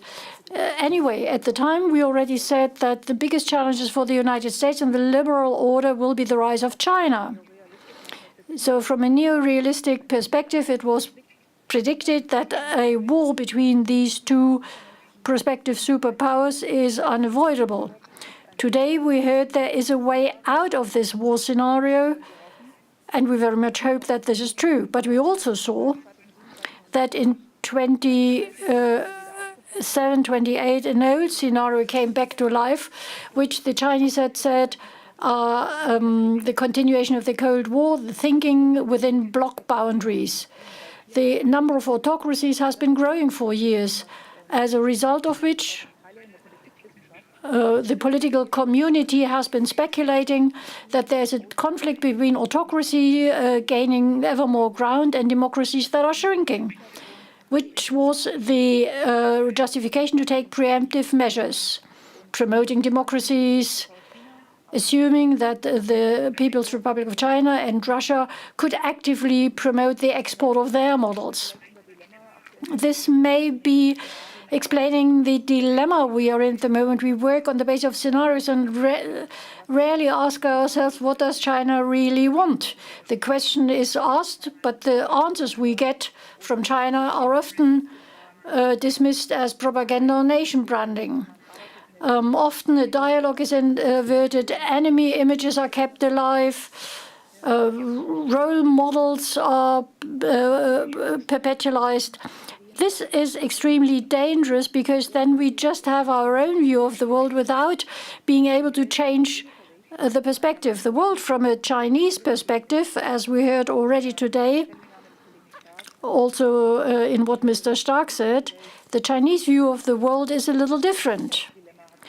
It finds itself in a security dilemma, especially when the American engagement shifted to the Indo-Pacific. So China sees its own threats. It feels encircled, feels under pressure, and the conclusion of cooperation agreements, military alliances with the United States is interpreted as a potential threat to which China has to respond. This is done, among others, by modernizing the armed forces, which from a Chinese perspective are defensive forces. So my first point is we use scenarios which are very much trapped within our own world. It would be important to break up these scenarios and consider those of the opposite side, because then we would see that there are threats on all sides and enemy images happily alive. What do we know about China's challenges and interests? There's a documentary on Chinese state TV entitled China's Foreign Diplomacy as a Big Power. And even when you could argue that the documentary shown on state TV is something like nation framing, when you listen carefully and try to understand the commentary, you get information about how China wants to act in the world, apart from abstract ideological statements. You see then that the principle of equality is a very important one. China does not lay claim to a domineering role. China has its own ideas of a world order. So we should be very careful and carefully listening. And we should listen to China and the proposals it has. Only when you know both sides you can avoid conflicts. My third point is that China learns. China learns from the from analyzing the rise and fall of former big powers. Of course, they read all the available books. They sat together with scientists, and they learned a lot about the rise of a big power. Becoming a big power, rising again, is China's big dream. And China wanted to be on a par with the United States, even wanted to overtake it, but that is successful or not is a matter of debate. Anyway, it's a long-term scenario of stability. And if we read the statements published in the previous years, China understands that it needs to adopt a greater military role, if only to protect its trade routes. The Belt Road is not just a trading route, it has also to do with potentially a new economic concept. It's not just about inner Chinese development, it's also something that contributes to the stability of society, a realization that a global crisis may hit back at the domestic stability of the country. So the economic and military interlinkage, that's something we need to keep in mind. Many activity that China develops are not aggressive. They are developed to serve economic modernization and stabilization. Back to my fourth point, our own national Western perspective often argues that China should exert greater pressure on Russia. The argument is that the two are anyway allies, at least this is the assumption. But when you talk to Russian scientists or Chinese scientists, you learn very quickly that their relationship is fraught with tension. There's not a huge alliance in the making, and strategic triangles do not describe the current situation either. It means that China's influence on Russia is much smaller than we tend to believe. And of course, China has its own interest. Let's look back at history. The ideological dispute between China and Russia, the breakup of the partnership and the rapprochement toward the United States. These two states never followed identical models of a world order. This is strengthened now by the sanctions imposed on Russia by the West. It started with the crisis on Crimea, but China is aware now that if China does not behave the way the international community expects it to behave, it might be hit by sanctions as well. So a last point, therefore, is China and global governance. Because China has defined its own global politics, and in many respects it is only vaguely similar to Russian strategies. What does China really want on the global level? It demands a reform of international institutions, equality, participation, co-determination, and in all cases where China actively demanded reforms, China doesn't really put in doubt the existing world order. China wants to reform it and sees reasons to do so. At the moment, China cooperates with the existing structures, but demands structures that reflect the fact that the world is no longer bipolar but multipolar. And Chinese demands that are purely of a Chinese coinage, community of fate, that the Western world sees as risks. But China preferred to use terminology such as multilateralism and others that are better familiar in the West. But you have to listen very carefully. When you want to have debates with China, you must know what is behind the terminology the country uses. So it's not about word, it's about content. So the exchange with Chinese experts is an ongoing process, particularly now when we see a certain tendency to cordon itself off. When we talk with China and about China, we should stand in China's shoes rather than just looking into the mirror and wanting China to look the way we look. So with regard to Taiwan, the rise of autocracies worldwide, the United States passed a number of new laws concerning Taiwan. The act to legalize the exchange of high-ranking delegations, or the Taipei Act that the United States support Taiwan to find new partners, and the demand to admit Taiwan to international organizations. So this is a scenario that looks completely different when you look at it from China. If that is a measure to maintain the status quo, as the West would see it, China sees it completely differently. We do not want a hot conflict break out from a discursive conflict. Thank you.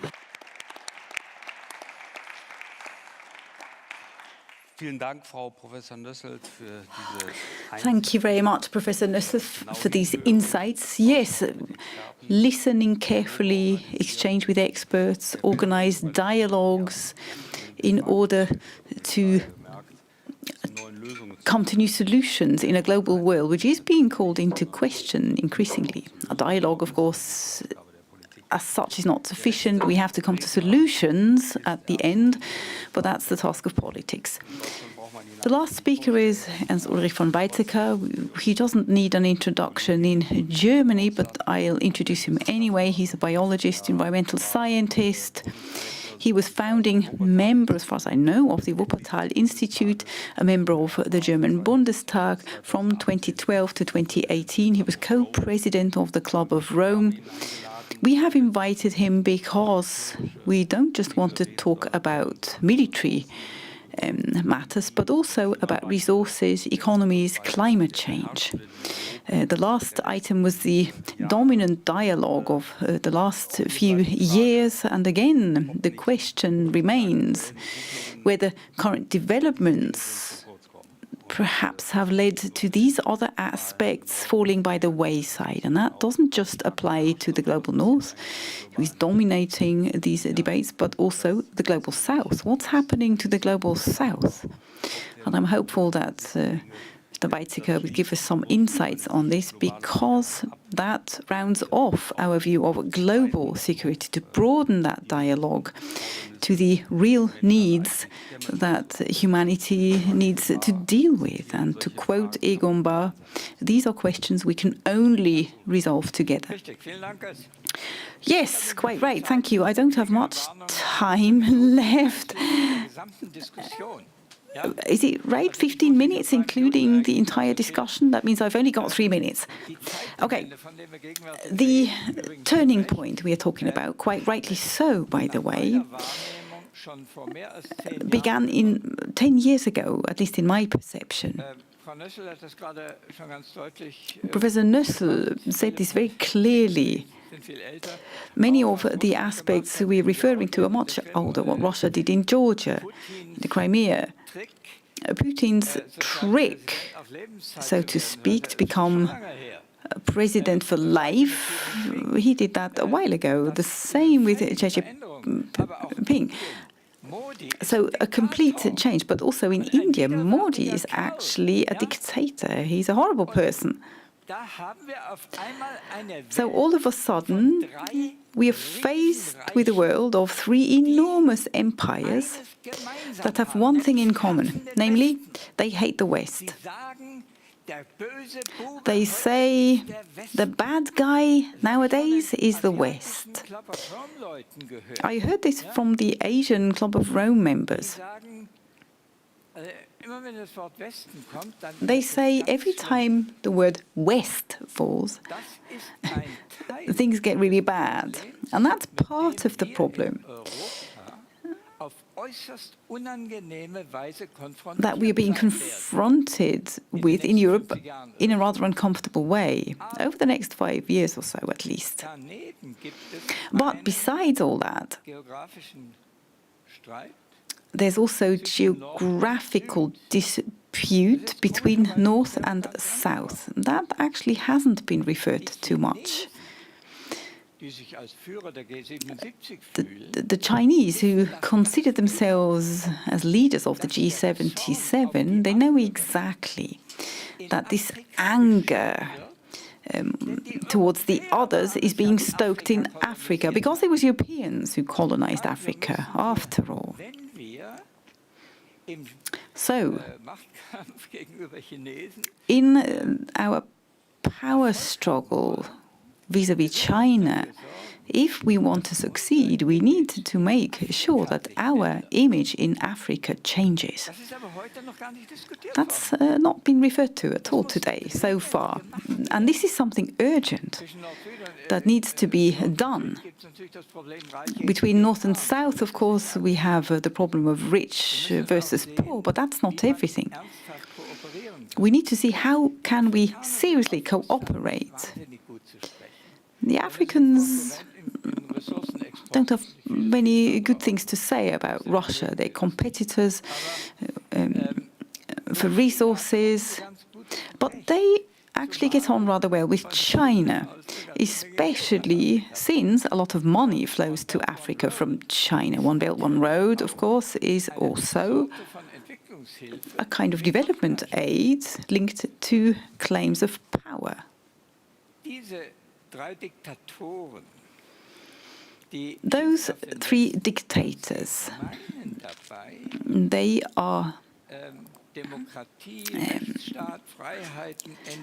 no friends of the West, and with that they mean democracy, free media, free states. But what they're saying is that the West wants to dominate the world. In China, there is talk of a century of shame. You have explained this very well. That needs to be overcome. In India, there's talk of the British world rule, and so on. All of these arguments are historically understandable. And one task for Europe is to now counteract these claims. But that's a very different task from sending weapons to Ukraine.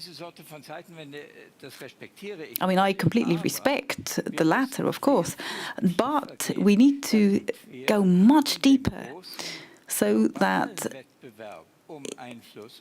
we actually exert the right kind of influence in the global concert that is being played. The point is that this turning point that we're faced with now shouldn't flip us back into the Cold War, but should really bring us forward towards a reinvention of the United Nations, at least full respect of the Charter of the United Nations. That, of course, became crystal clear through the Ukraine crisis. Now, of course, it is a mockery of the United Nations. But also the various United Nations special organizations, the WHO, for example. It's hugely important for us. But those organizations haven't really played much of a role in the turning point we are discussing. Horst Köhler has emphasized this repeatedly. The Sustainable Development Goals need to be taken seriously. And Heidemarie, when you were minister, you really tackled this well. We need to make sure that the South benefits.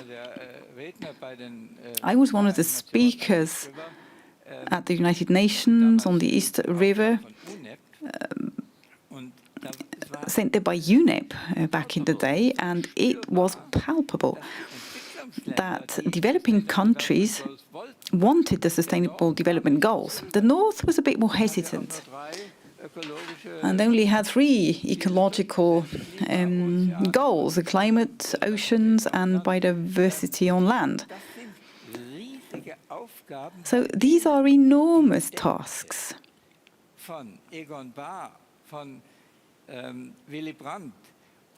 And the thinking of Egon Bahr and Willy Brandt and other friends of peace needs to be translated into true cooperation. It's important to not just talk about security. We need to talk about peace instead.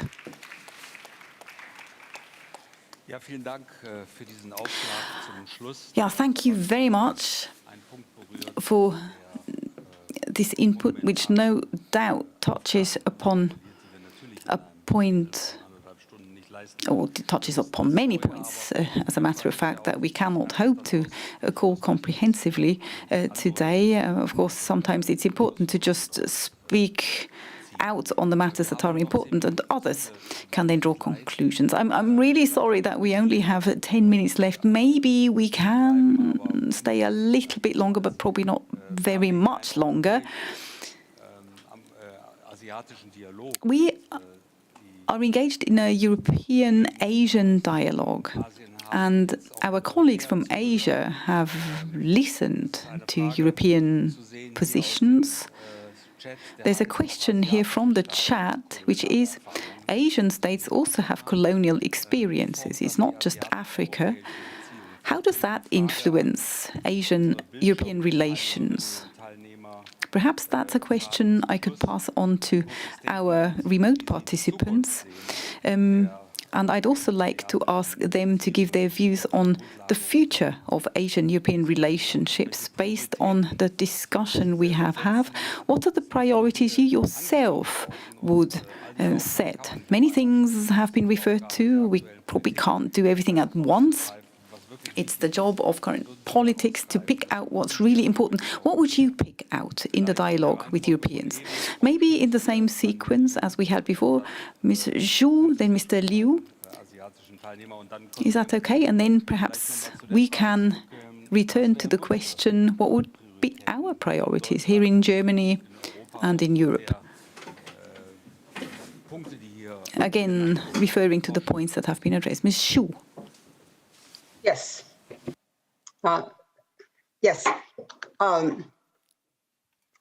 About priority. I think there are many priorities, but the utmost important priority for today between Europe and China, and also I heard and learned from the participants and speakers today, almost all the participants address the same issue, that is perception or understanding. I think it's important. For myself, I spent last decades studying Europe, but last 2 or 3 years studying China. When I read the documents, the literature, back 2,000 years ago, spring and autumn period, I really read very smart diplomacy and all those games played that looks very similar to today's world. So what I'm saying is that for a Chinese, China is difficult to understand, and we need to spend a lot more time to learn. And for our European friends, it's a challenge. It's going to be a real challenge. And what happens now, I think, as a problem, is the growing misunderstanding. We all admit, from our side in China and from your side in Europe, I often hear these complaints or arguments about widening gap of understanding between us. I think there are perhaps 2 important issues. One is technically the pandemic. I think this is going to be resolved sooner or later. But the other one is more tricky. It's more difficult to tackle. That is attitude. When I look at our relationship, I found that for some reason we lost each other. We used to be close, like 1 decade ago. We used to be close, and we used to be ready to learn from each other and help each other, try to understand the issue that is happening in China, in China's reform, and what are the difficulties in Europe. like friends. Now there are more attitude. It's like more and more inward-looking. Both Europeans and Chinese were both growing to be inward-looking, and the result is that gap is going to be bigger and not narrower. So I think it is, perhaps we will have no time to discuss it a little deeper, but if we change our attitude, if we take the problems in Europe as our problem and you take Chinese problem as your problem, we might be able to help each other finding solutions. Vielen Dank. Thank you very much. Zustimmung im Saal. Agreement in the hall. And now your turn, Liu. Yeah, thank you, Professor. I would like to address your questions about colonial experience, just to give two examples on how lingering experience with the West has impact on modern days decisions. One is on the questions of, say, Muslim leaders in Malaysia and Indonesia, who are skeptical, often skeptical about US intention. Very often, why are they skeptical of US intention? It has a lot to do with what happened in Palestine. So Muslims in Malaysia and Indonesia are sympathetic to experiences of injustices experienced by Muslim or by the Palestinian, and therefore that in a way influenced their view about the US and US intention in the region. The second point I would like to make was on the occasion of this idea of Australia, UK and US alliance, AUKUS, which was unveiled in mid-September last year. When it was unveiled, Malaysia and Indonesia were skeptical. And they were skeptical in many ways because while Southeast Asian states are comfortable and in many ways would like the US to play a role in the region because of the anxiety towards China, but it is not comfortable with a European-dominated or maybe white-dominated or US-dominated arrangement that will reinstate the old order of the old Cold War order or whatever that was actually in the past. So I think in order to deal with Southeast Asia, both Europe and US will have to be a lot more subtle and understanding in order to find a better way forward. On the questions of priorities, I think it is important to build more understanding and more mechanism for mutual understanding between US and China, as well as between Europe with the region, say Southeast Asia, and also with Asia. There are many ways to promote understanding, to promote mutual understanding. There are also low-level mechanisms, for example, what they call protocols on the sea, how to deal with, say, military encounters in the sea or rescues, queues in the sea. I think those are actually mechanisms that we should develop. We may not be able to solve the big strategic questions overnight, but building a lot more building blocks at the low level, as well as building a lot more channels and mechanisms for mutual understanding will help build a better future. Thank you. Vielen Dank. Ich glaube, es ist ein wichtiger Hinweis, dass das Meer, die See. Thank you very much. I think that's an important point, that the ocean in that region, on the one hand, connects countries and is important for resources, but also demands different approaches to security. And some proposals have been developed that ought to be discussed in the region. We'd like to thank our Asian participants for their inputs and return to the German perspective. There is a possibility to continue the discussion here in the room. I'd therefore ask the German panelists to give their final statements, but if there is another burning question here from the audience, I'll be happy to raise it. If that's not the case, we'll just come back to Ms. Nösselt, Ernst Ulrich von Weizsäcker and Michael Stark, and then we'd probably conclude our panel. Professor Nösselt.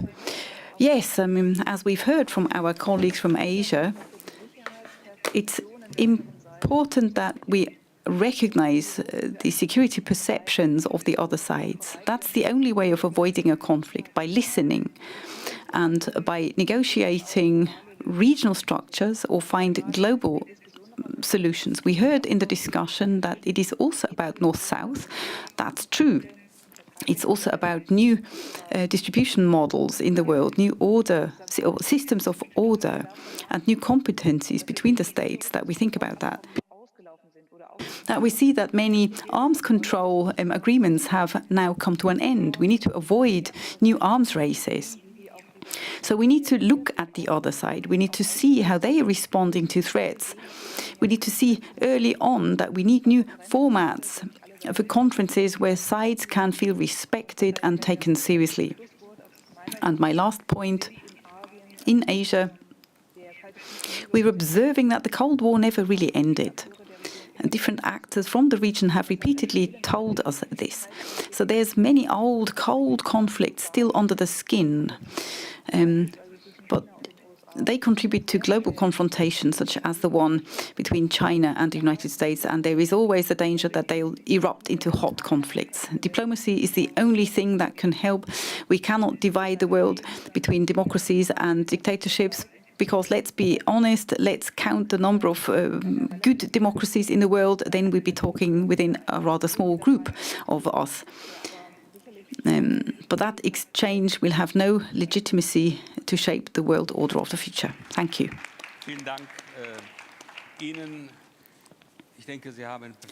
Thank you, Professor Nösselt, for those words.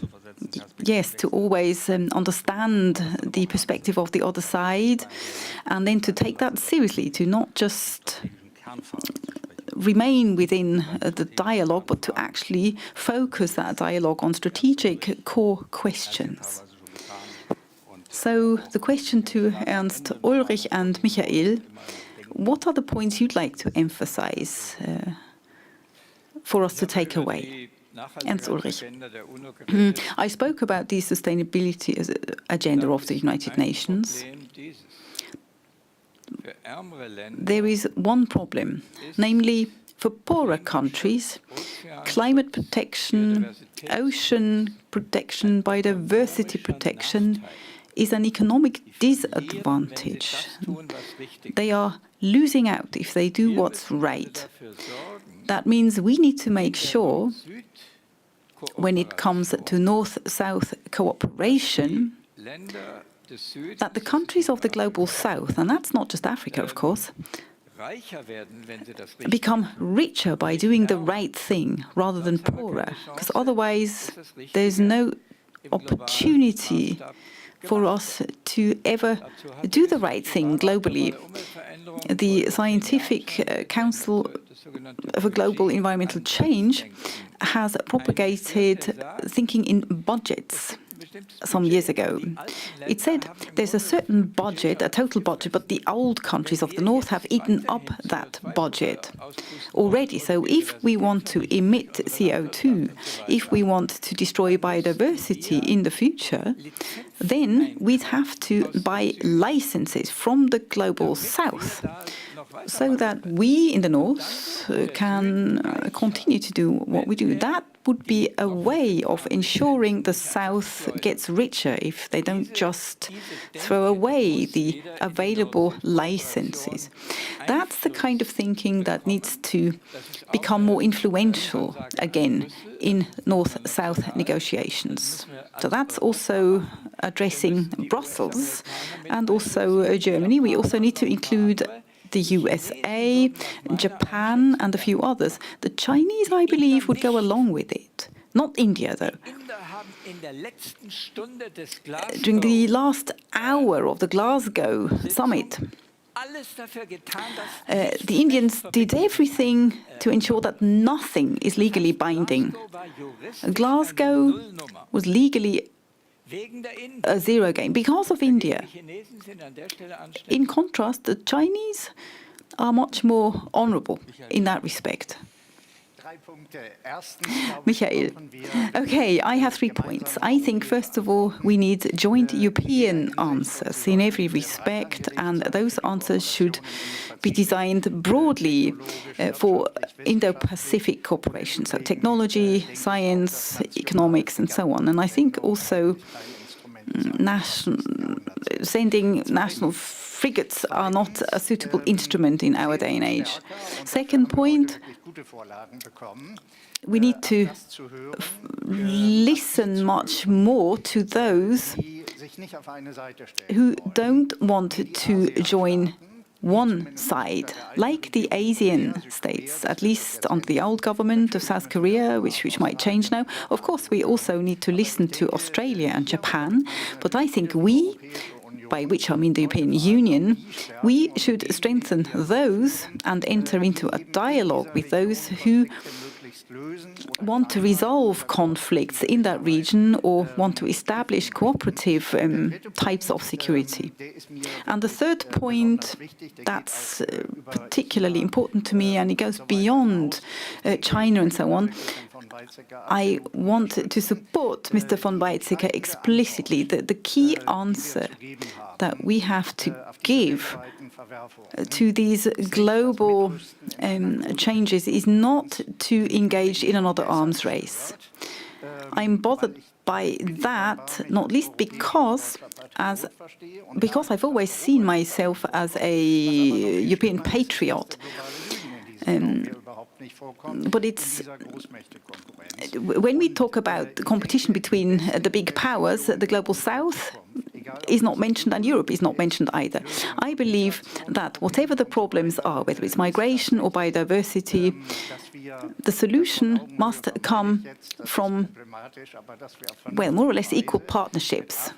That's difficult to achieve, but we need to work with Asia, with Africa, in a different way. We need to make sure that we all have advantages from that. And in preparation for reading, in preparation for the book that has been referred to a few times, I found one interesting quote from Egon Bahr. It goes back to when he was still a journalist. He said, "Africa, what a fantastic, fascinating world. It's a pity that we don't have more time than the few days available now to discover Africa." I'll end with that. Thank you very much.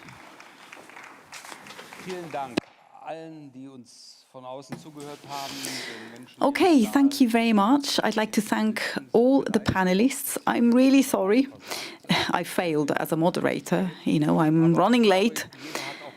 But I think everybody enjoyed listening to this panel. I think we are all taking away new insights and lessons. And one thing's for sure, Egon Bahr would have loved it. I'd like to give the floor to Heidemarie to speak some concluding words. Luckily, that's not my job. We'll move off the stage. Yes, exactly. I'm responsible for transition management, so to speak. Thank you very much, Professor Neuendek, and all the participants for the really interesting panel.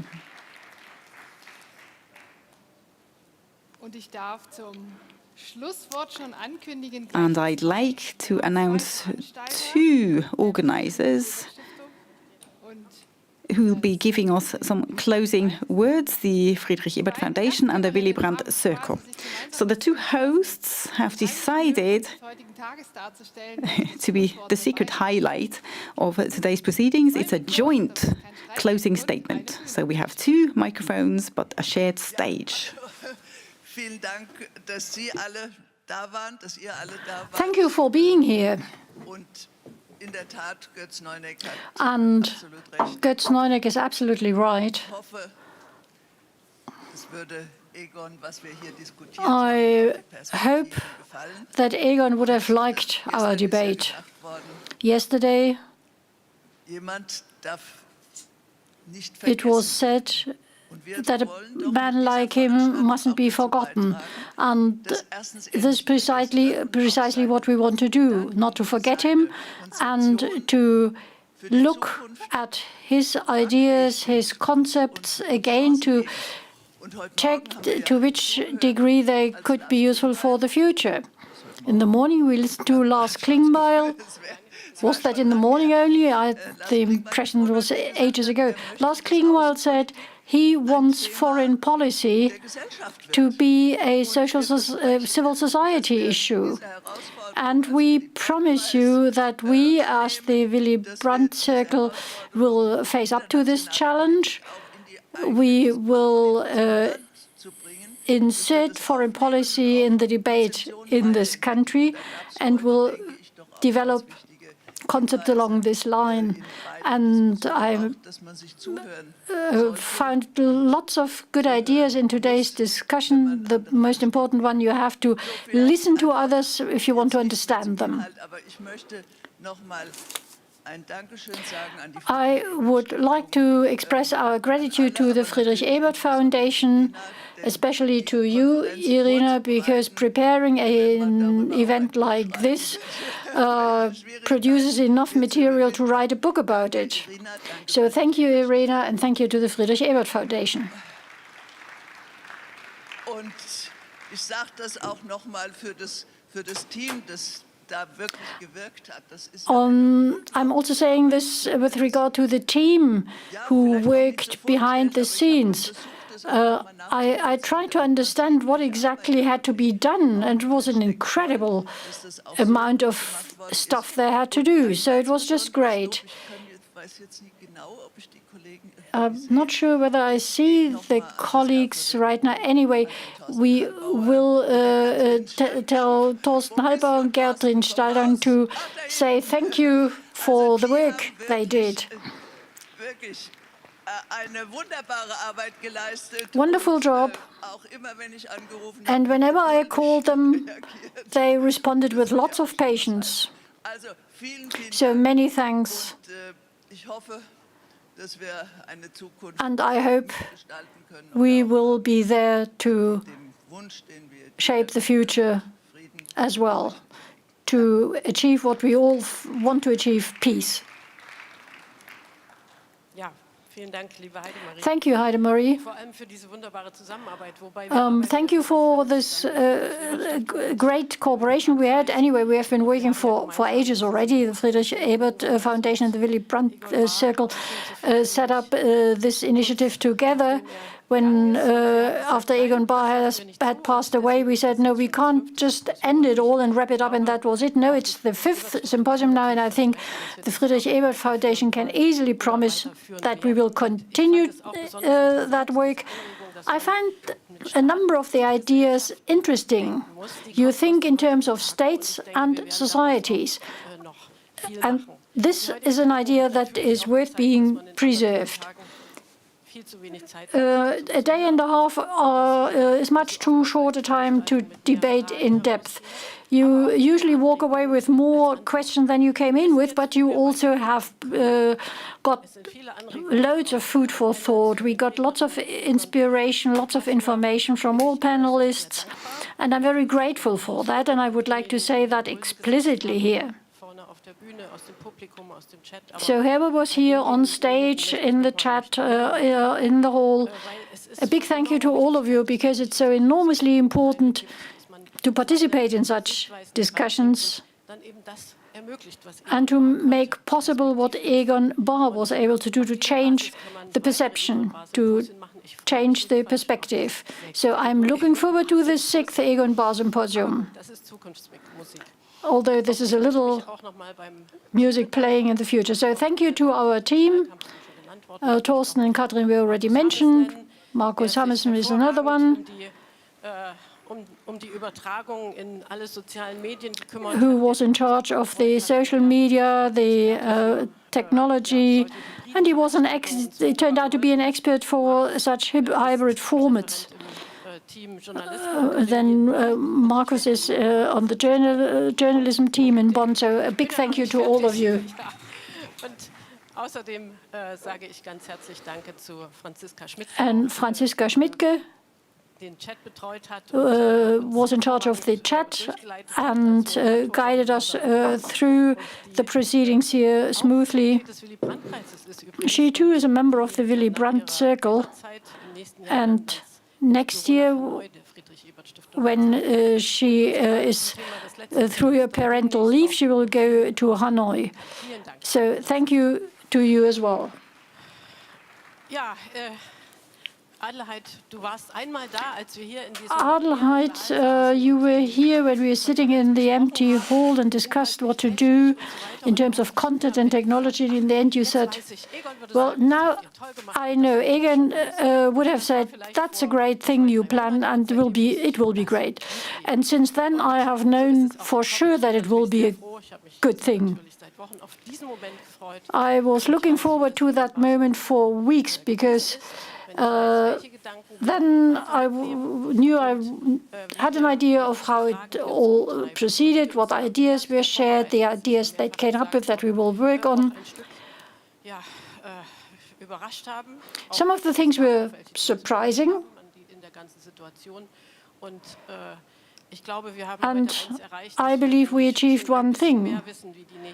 We know a little more about the next small steps to be taken, the policy of small steps, of which Egon Bahr kept speaking, and I'm really hopeful, more hopeful now than I used to be when we started.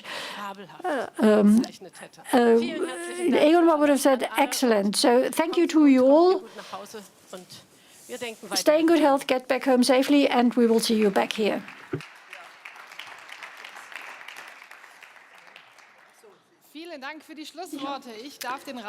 Thank you for the closing word.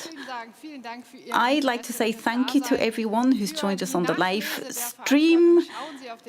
And please check the live blog. You'll find all manner of photographs, background reports, and information on the past 2 days. Thank you for participating. And the announcement to everyone here in the room, there's coffee, there's cake over there in the exhibition room. Thank you.